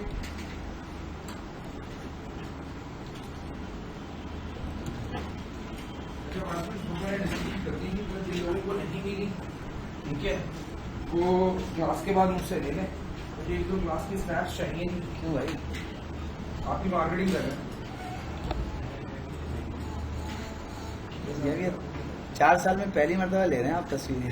4 साल में अच्छा मोबाइल हर हाथ में है। ऐसा नहीं करें यार, तस्वीर वस्वीर नहीं लें, पब्लिसिटी हो जाएगी। आपको पता हम तो वैसे ही मशहूर है पब्लिसिटी टेंशन किया पब्लिसिटी ही ले लीजिएगा व्हाट्सएप आप लोगों ने, जिन लोगों ने पोस्ट नहीं करेक्ट। मैं डिस्कवर करने के लिए गया हूँ और डिस्कवर में मुझे कुछ मैंने चेंज तो नहीं किया, मुझे ऐसा मैसेज क्यों दे रहा है, टाइम आउट का मैसेज क्यों दे रहा है? विंडोज की मशीन चल रही है ना? नहीं चल रही है भाई। पैकेज भी इंस्टॉल कर दिए मैंने, अब तो मुझे सिर्फ डोमेन ज्वाइन करना है। टाइम आउट क्यों दे रहा है? चलो खैर है। मैंने कहा डोमेन ज्वाइन करने की कमांड क्या होती है, ये कमांड होती है डोमेन ज्वाइन करने की। तो मैंने सिंपल सी कमांड लिखी REALM ज्वाइन onwire.lab -U। अगर मुझे कोई स्पेसिफिक यूजर को ज्वाइन करना है, किसी स्पेसिफिक यूजर से मुझे मेरे एडमिनिस्ट्रेटर ने बना के दिया है। आमतौर पे होता है ना, एडमिनिस्ट्रेटर जो होता है वो सपोर्ट के लड़कों को एक स्पेसिफिक IT एडमिन के नाम से जो है वो एक बना देता है कि यार इससे डोमेन ज्वाइन करा लिया करो। उसके बाद डोमेन ज्वाइन करने के राइट्स होते हैं। तो मैंने उसे यूजर का नाम नहीं दिया। जब मैं यूजर का नाम नहीं दूंगा तो वो बाय डिफॉल्ट एडमिनिस्ट्रेटर से ज्वाइन करेगा। तो ये मुझसे एडमिनिस्ट्रेटर का पासवर्ड पूछेगा AD के। इंटर कर रहा हूं, देखते हैं क्या जवाब में आता है। और अगर आप ये देखना चाहते हैं कि कहीं वो फंस तो नहीं रहा, कहीं कोई प्रॉब्लम तो नहीं हो रही, तो आप -V लगा देंगे तो वो आपको वो डिटेल भी शेयर करेगा। अगर मैं -V नहीं लगाऊंगा तो आउटपुट कैसा आएगा वो आप देखिएगा।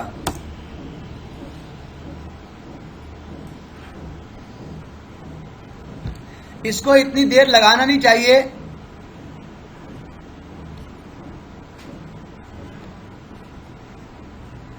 और इसमें जो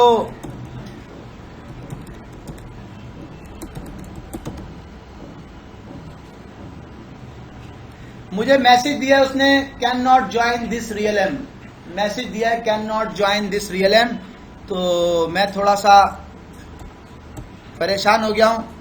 विंडोज के साथ कनेक्ट किया है ना इस मशीन को, तो मैं ये सोच रहा हूं कि यार ऐसा क्यों हो रहा है। अभी तो आ रहा था, हमने क्या कुछ चेंज किया है क्या? चेंज तो कुछ भी नहीं किया।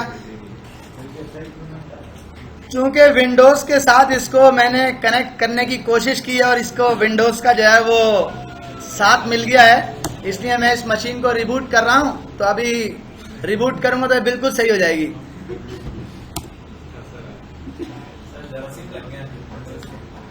सोबत का असर तो होता है ना भाई। सर तो पहले इंस्टॉल किए थे, उसके लिए नेटवर्क की सर्विस को रिस्टार्ट करने की जरूरत नहीं, पीछे हमेशा से प्रॉब्लम आ रही है।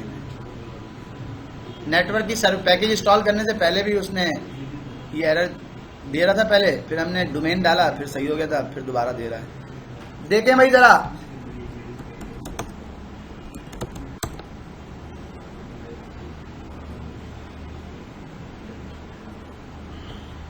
टाइम सेव नहीं है।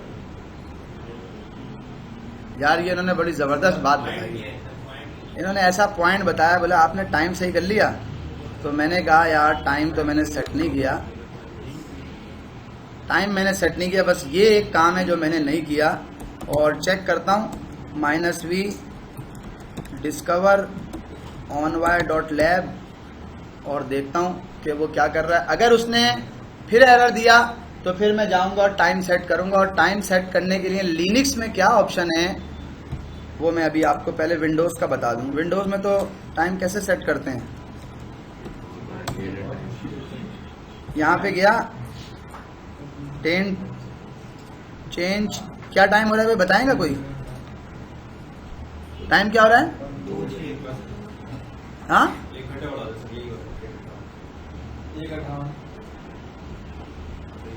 सही है।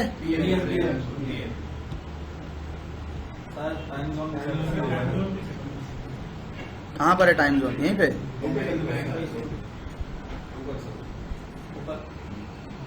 ये नहीं है, दोबारा करना पड़ेगा। आप एक या दो बार आगे चला जाएगा तो +5 होगा।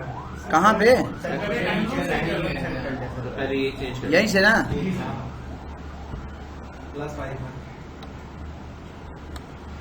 +5 क्या होता है ये?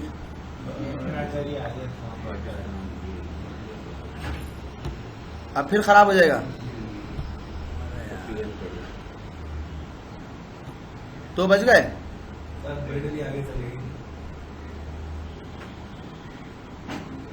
अब सही है टाइम?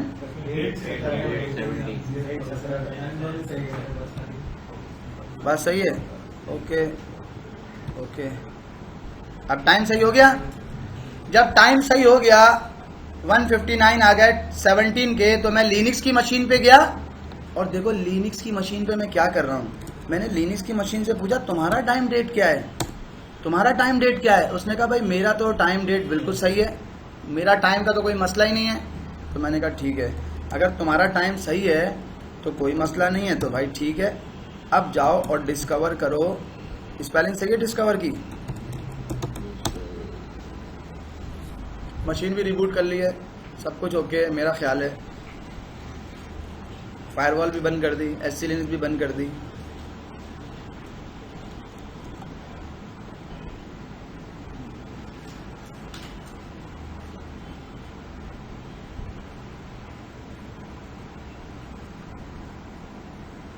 इन्फॉर्मेशन कुछ आई तो है, इन्फॉर्मेशन कुछ आई तो है, लेकिन मैं -v करके लगाता हूं तो -v में मुझे सही पता चलेगा। इन्फॉर्मेशन आ गई है भाई सही, उसने मुझे बता दिया सक्सेसफुली डिस्कवर्ड। शायद टाइम ही का मसला था, तो जब डिस्कवर्ड का मैसेज आ गया तो फिर मैंने यहाँ पे डिस्कवर की जगह पे कमांड लगाई है। अगर v के साथ लगानी तो v के साथ लगा देता हूँ, थोड़ा डिटेल आती है। ज्वाइन करने की, ज्वाइन करने के ऊपर मैंने इंटर किया है, जैसे ही ज्वाइन करने पे एंटर किया, उसने मुझसे पासवर्ड पूछा है एडमिनिस्ट्रेटर का, जो कि ABC123+ है। जैसे ही एंटर करूंगा, ये मशीन मेरी, क्या पासवर्ड है, ABC123+, एंटर। ये मशीन मेरी ज्वाइन हो गई। सर ये पैकेज क्यों मांग रहा है दोबारा? अभी दोबारा कहाँ मांग रहा है? रिक्वायर्ड पैकेज वो तो बता रहा है आपको, अगर आपको इंस्टॉल है तो ये पैकेज चाहिए, ये चाहिए, उसने बता दिया। ये चाहिए होते हैं। ABC123+ मैंने डाला है, और अब मैं उम्मीद करता हूं कि मेरी मशीन जो है वो डोमेन ज्वाइन कर लेगी। जब डोमेन ज्वाइन कर लेगी तो मेरे पास एक्टिव डायरेक्टरी के अंदर, active directory user and computer के अंदर, कंप्यूटर्स के फोल्डर के अंदर क्या आएगा, एक मशीन आ जाएगी जिसका नाम है RHEL-GUI। क्या ये वही मशीन है जिसकी हम बात कर रहे थे? फिर मुझसे बोला मैं कुछ काम कर रहा हूं, कुछ सर्विसेज हैं जो मैं रीस्टार्ट कर रही हूं। अगर मैं वी नहीं लगाता तो मुझसे मुझे ये सारी इंफॉर्मेशन दिखा नहीं रहा होता। मैंने वी लगा दिया तो मुझे सारी इंफॉर्मेशन उसने दिखाई, और जनाब मेरा काम हो गया। वो मैंने ABC123+ वैसे डाल दिया था, शायद उसको डालने की जरूरत नहीं थी, एक ही दफा डालना था। खैर, अब मैं अगर यहाँ पर ये कमांड चलाता हूँ, दोबारा देखिएगा जरा, डिस्कवर वाली कमांड। तो डिस्कवर वाली कमांड का रिजल्ट क्या आएगा? पहले लिखा आ रहा था कॉन्फ़िगर्ड में नो, अब क्या लिखा आ रहा है कॉन्फ़िगर्ड में? करबरॉस मेंबर। ये एक्टिव डायरेक्टरी का डोमेन का मेंबर बन गया है। क्या क्या इंफॉर्मेशन दे रहा है? जब डिस्कवर करने के लिए गया तो बोला ये तो ऑलरेडी मेंबर है, कॉन्फ़िगरेशन हुई हुई है। पहले आ रहा था नो।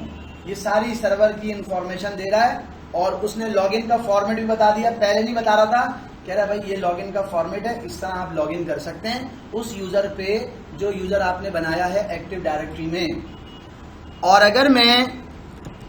अगर मैं इसी कमांड के आगे कुछ ऐसा करूं, देखिएगा जरा यहाँ पे, वैसे यहाँ पे मैंने मैन किया हुआ था, ये आप देख लें, MANREALM। डिस्कवर किया, ज्वाइन किया, लीव करना है लीव कर दूं।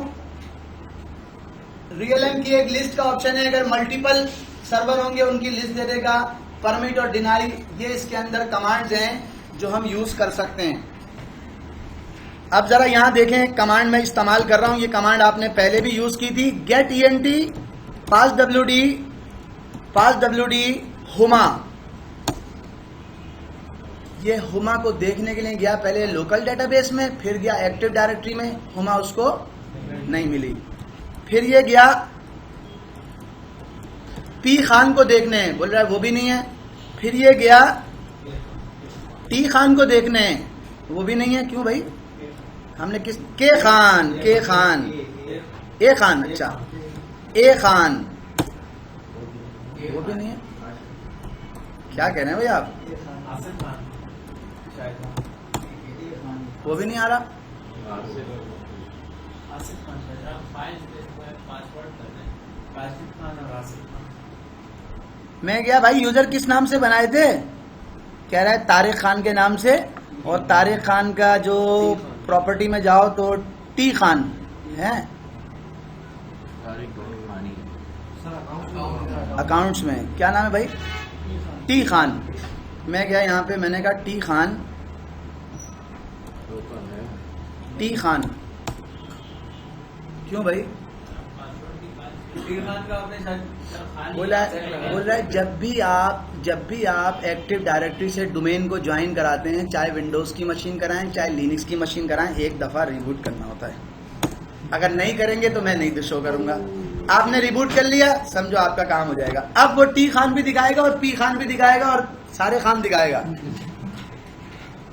जीपीओस पुश हो जाती है जी, जीपीओस पुश हो अच्छा हाँ, सवाल पूछो, क्या कह रहे थे? जीपीओस पुश हो जाती है किसमें? इस लिनक्स की मशीन पे जब मैंने एडीसी ज्वाइन कराई है। तुम्हारे ख्याल में होनी चाहिए? ये सांबा करना तुम्हारे ख्याल में होनी चाहिए? लिनक्स पे तो नहीं होगी। तुम बताओ सांबा क्यों नहीं होनी चाहिए? हाँ भाई, तुम क्या सवाल कर रहे थे? सर विंडोज पे हमारी एक्टिव डायरेक्टरी है तो इसको रिबूट करना पड़ रहा है, लिनक्स की मशीन में जिसको हमने ज्वाइन करवाया है। हाँ, अगर हमारी एक्टिव डायरेक्टरी भी लिनक्स को दिख जाता है, हमें रिपोर्ट करवाना पड़ता बार-बार। नहीं।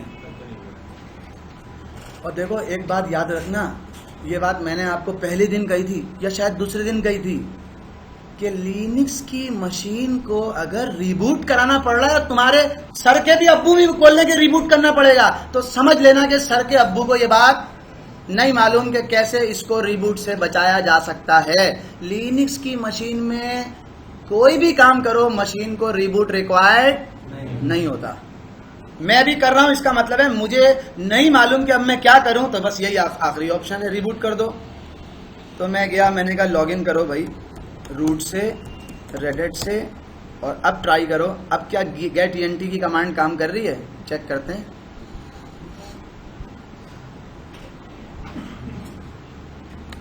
राइट माउस क्लिक, टर्मिनल पे गया, कंट्रोल ऑल्टर, गेट ईएनटी, पास WD और टी खान। आया ही नहीं। मैंने कहा आईडी, सुनो जरा, ऐसा करा टी खान @onwire.lab लैब। बोला अब चलेगा? बोला हाँ।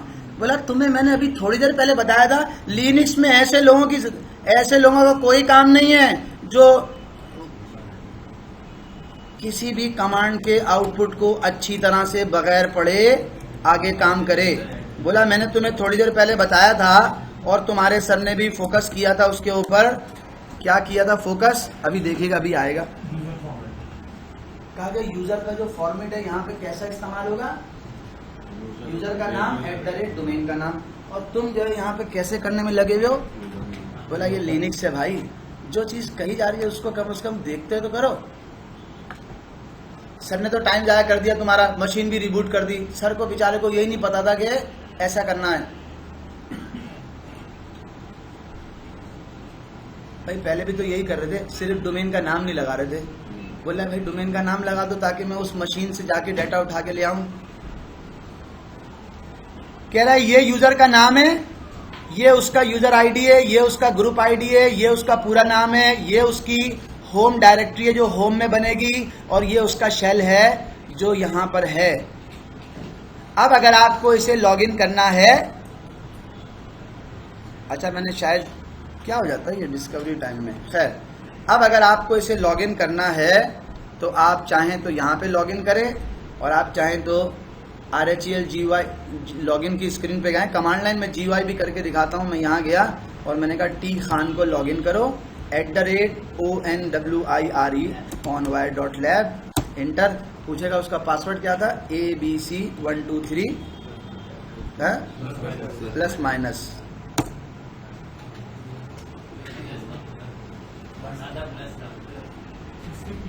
चलो मैंने कहा TKHAN Khan @onwire.lab lab, password ABC123 plus. अभी भी लॉगिन नहीं करेगा।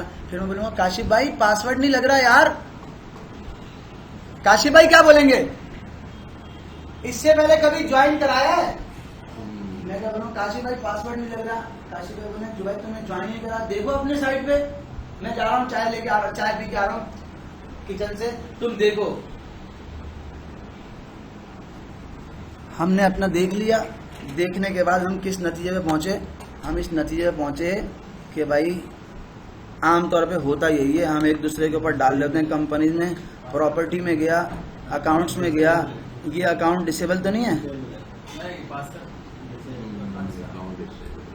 आमतौर पर यही होता है ना, कंपनी में तो बोलता है मैंने हला अप्लाई ओके। जब मैं इसको इनेबल करूंगा तो ये आसानी से लॉगिन हो जाएगा, क्योंकि अब मैं अपनी कॉन्फ़िगरेशन ढूंढता फिर रहा हूँ कि यार मेरी कॉन्फ़िगरेशन में क्या मसला है। TKHAN Khan @ जो काम आपने कर दिया, आपको पता है मैंने अपना बिल्कुल सही कर दिया, फिर दूसरे के ऊपर डाल दो। T Khan @ ABC123 plus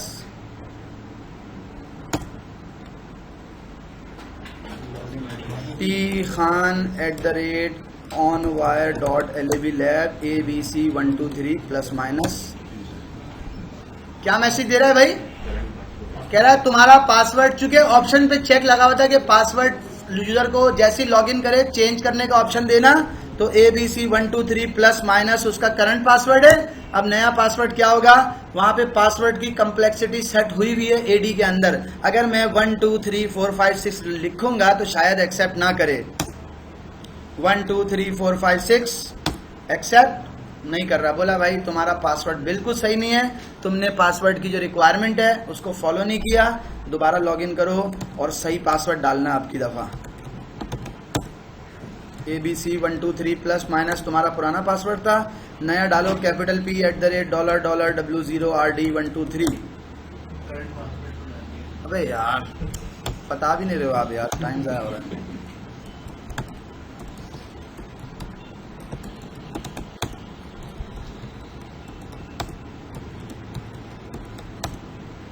capital P $$W0RD123, capital P $$W0RD123 password, capital P $$W0RD123, capital P $$W0RD123। ये मेरा पासवर्ड सेट हो गया। एक यूजर ने अपना पासवर्ड सेट कर लिया। इसकी होम डायरेक्टरी कैसी बनती है, जब आप डोमेन को ज्वाइन करेंगे तो इसकी होम डायरेक्टरी कैसे बनती है, ऐसे बनती है। जो नॉर्मल यूजर होगा उसकी होम डायरेक्टरी ऐसे बनेगी, जो नॉर्मल यूजर नहीं होगा, जो डोमेन का यूजर होगा, उसकी होम डायरेक्टरी कैसे बनेगी, ऐसे बन जाएगी। और ये भी आपके पास ऑप्शन है, अगर मैं जाऊं एक फाइल आपको ओपन करके दिखा रहा हूं, cat etc/sd/sd.conf, बोला इसको खोलो जरा, इसमें क्या क्या लिखा हुआ है, इसमें क्या लिखा हुआ है, इसमें वो सेटिंग्स हैं जो हमने कमांड लाइन डोमेन ज्वाइन किया, वो इसने सारा इसमें डाल दिया।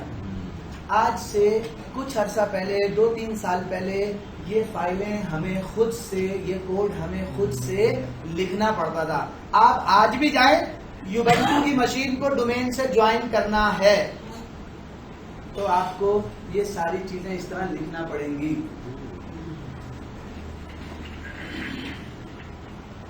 क्या पासवर्ड ऑफलाइन स्टोर हो, कैशे क्रेडेंशियल हो, क्या कैशे का क्रेडेंशियल हो, ये इसके अंदर लिखा हुआ है।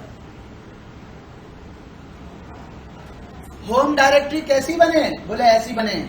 अगर मैं यहां से %d हटा दूं और @ हटा दूं तो होम डायरेक्टरी कैसे बनेगी, जैसी नॉर्मल बनती है, जैसी नॉर्मल बनती है। अगर मैं आके इस फाइल में ये एंट्री हटा दूं, %d हटा दूं तो सिर्फ यूजर का नाम आएगा, डोमेन का नाम नहीं आएगा। कैशे क्रेडेंशियल करने, बोला हाँ करने। अब इसमें ये नहीं लिखा हुआ कि जनाब कितने दिन के लिए करने, वो कहीं ना कहीं इसमें डिफॉल्ट वैल्यू होगी, वो इसकी कॉन्फ़िगरेशन की फाइल को इसका मैनुअल लेके देखना पड़ेगा भाई डिफॉल्ट कितने दिन का है। अब जरा मैं इसकी समरी आपके सामने दे रहा हूं। समरी में एक बात जो समझने वाली है वो क्या है, एक बात जो समझने वाली है वो ये है कि कमांड जो है ना वो ये है, ये आपको याद रखनी है। कौन सी वाली कमांड है, मैन REALM रियलम। लेकिन इन कमांड से पहले आपको आपकी मशीन का टाइम सेट होना चाहिए, आपकी मशीन का IP की कॉन्फ़िगरेशन, डोमेन DNS की कॉन्फ़िगरेशन, DNS सर्च डोमेन की कॉन्फ़िगरेशन प्रॉपर होनी चाहिए, आपकी मशीन का नाम प्रॉपर होना चाहिए, फायरवॉल वगैरह का जो स्टेटस है वो आपके सामने से जो हमने किया। जब आप ये कर लेंगे तो आपके, और जो पैकेजेस हैं, जो पैकेजेस आपको इंस्टॉल करने हैं वो पैकेजेस इंस्टॉल होने चाहिए। अगर वो होंगे इंस्टॉल तो आपके पास सिर्फ ये 2 कमांड्स हैं, एक डिस्कवर करने की और एक ज्वाइन करने की, ये आपने चलानी है।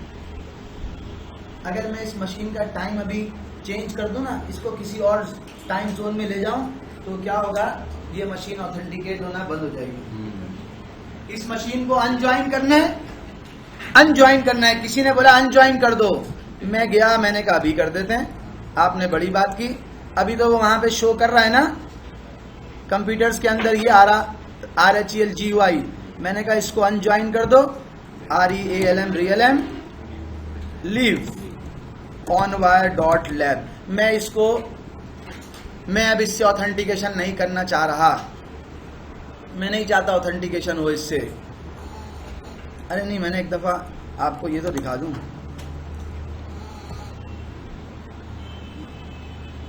बोला लॉग आउट करो, रूट को बंद करो, लॉग आउट। GUI से कर रहा है लॉगिन, चेक करते हैं क्या GUI से मैं लॉगिन हो सकता हूं। बोला हाँ हो सकते हो। तारिक खान पे जाओ, क्लिक करो एक दफा, पासवर्ड डालो $$W0RD123 ऐड नहीं बस 123। तारिक खान का यूजर नेम पासवर्ड सही वाला डालना है।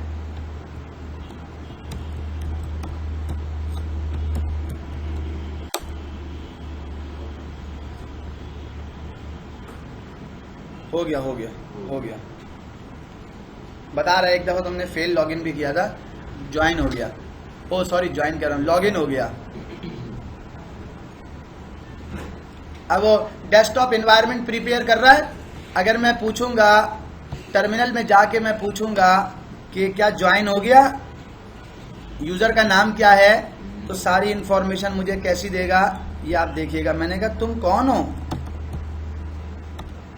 कह रहा है मैं ही तो हूं तारिक खान @onwire.lab, ये मेरा नाम है।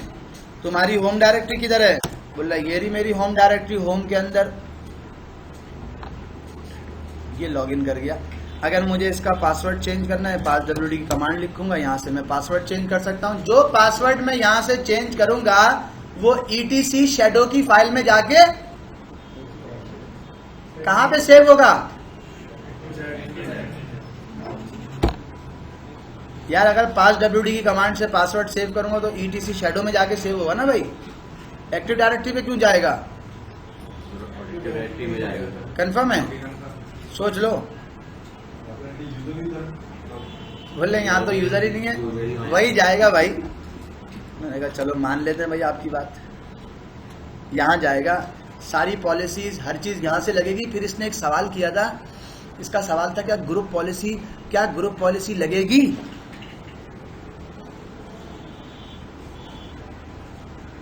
हाँ भाई लगेगी ग्रुप पॉलिसी।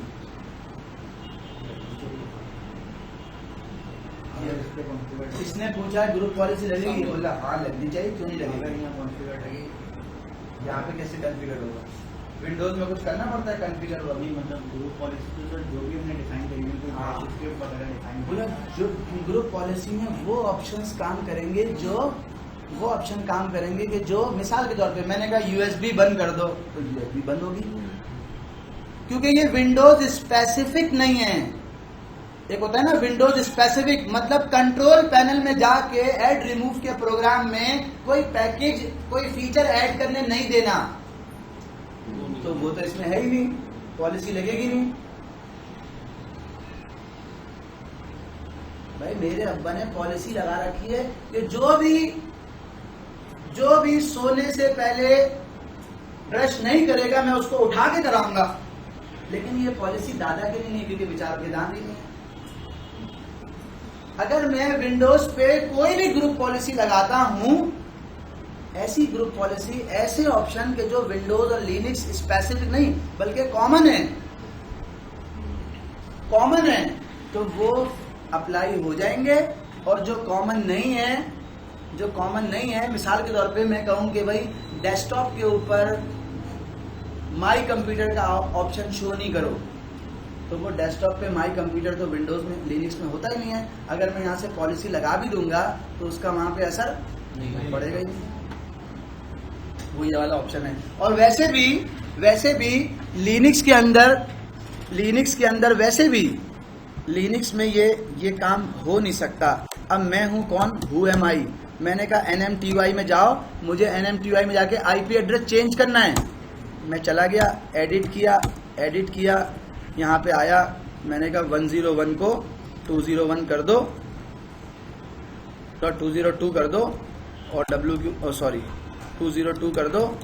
मैं यहाँ गया, देखते हैं कि क्या मेरे पास ऑप्शन आता है ओके करने का। मैंने ओके कर दिया, बैक किया, बाहर आ गया, क्विट भी कर दिया, और IP एड्रेस शो किया 40.101 अभी आ रहा है। मैंने कहा सिस्टम CTL, जरा गौर करना, सिस्टम CTL रीस्टार्ट करो नेटवर्क को, इंटर। तो क्या पूछ रहा है, बोल रहा है अगर तुमने आईपी वहां पे जाके कॉन्फ़िगरेशन में चेंज कर दिया है तो भी वो उस वक्त तक इम्प्लीमेंट नहीं होगी जब तक आप तो रूट का पासवर्ड पता ना हो। आपको कोई पैकेज इंस्टॉल करना है, आप पैकेज इंस्टॉल नहीं कर सकते। आपको कोई क्या करना है, एक रेगुलर यूजर लिनक्स में वैसे ही लिमिटेड राइट्स होते हैं। उसके बाद मैं अगर चाहूं कि इस तारीख के यूजर से डीवीडी माउंट करके उसके पैकेजेस इंस्टॉल कर लूं तो मैं कर ही नहीं सकता। क्यों? कि उसको राइट्स ही नहीं होते बाय डिफॉल्ट। आपको वो काम करने के लिए स्विच यूजर करना पड़ेगा, रूट पे जाना पड़ेगा। बगैर रूट के आप बहुत सारे काम लिनक्स में कर ही नहीं सकते। 90% टास्क आप परफॉर्म कर ही नहीं सकते, एडमिनिस्ट्रेटिव टास्क, क्योंकि आप रूट नहीं है। हाँ, अगर रूट चाहे तो ये कर सकता है कि वो ऐसा कर दे, स्विच यूजर डॉट रूट यानी कि लोकल एडमिनिस्ट्रेटर से कनेक्ट करो और जाए vi sudo, जरा देखिएगा यहाँ पे vi sudo, उसमें जाए और जहाँ पे ऑल लिखा हुआ था वहाँ चला जाए और यहाँ पे जाके क्या कहे, यहाँ पे जाके कहे टी खान को @onwire.lab को। इसमें दो पैटर्न होते हैं लिखने के, एक ये वाला पैटर्न और दूसरा वाला पैटर्न ऐसा होता है।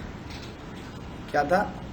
onwire \/ T Khan. बोला इस तरह दो तरीके हैं आपके पास, ये आप यूज़र इस तरह दे सकते हैं। ये दो तरीके मुझे कैसे पता चले, अगर मैं देखना चाहूँ तो मैं कैसे जो है ना वो करूँगा। मैंने कहा भाई ये वाला तरीका मैं इसी से लॉगिन भी करता हूँ। इसी तरीके के मैं अंदर गया और मैंने कहा भाई इसको यूज़र को सारी कमांड चलाने के राइट्स दे दो, सारी कमांड चलाने के राइट्स दे दो। WQ से सेव कर दिया। अब ये यूज़र जिसको मैंने क्या है, मैंने कहा sudo यूज़र ऐड कर दो पप्पू के नाम से, लोकल यूज़र ऐड कर दो पप्पू के नाम से। उसने मुझसे मेरा पासवर्ड पूछा, मैंने पासवर्ड दिया। अब ये यूज़र ऐड कर देगा क्योंकि मैंने उसको क्या पासवर्ड रखा था, P $$W0RD123। अब इसने यूज़र क्रिएट कर दिया। अगर आप ग्रैब करके etc passwd देखेंगे, ग्रैब करके पप्पू देखेंगे तो आ रहा होगा, क्योंकि मैंने उस यूज़र को जो कि एक्टिव डायरेक्टरी का यूज़र था उसको मैंने यहाँ पे अपने सिस्टम पे राइट्स दिए। कौन से वाले राइट्स दिए भाई? ये वाले राइट्स दे दिए। कहा भाई टी खान मेरे सिस्टम पे सब कुछ कर सकता है, सिलेक्टेड राइट्स देने वो भी आप दे सकते हैं। ये यूजर है, ये एक एक्टिव डायरेक्टरी का यूजर है और ये आपके पास एज अ एडमिनिस्ट्रेटर जो है वो यहाँ पे आ गया है, क्योंकि आप ये चाहते हैं कि ये वो काम कर सके जो रूट भी करता है। तो अब आपने उसको ये राइट्स दे दिए। टी खान जितने भी काम करेगा वो सारे के सारे काम जो है वो ऑडिट की लॉग के अंदर लिखे जाएंगे कि टी खान ने रूट का नाम इस्तेमाल करते हुए ये काम किए, वो उसमें मेंशन होंगे।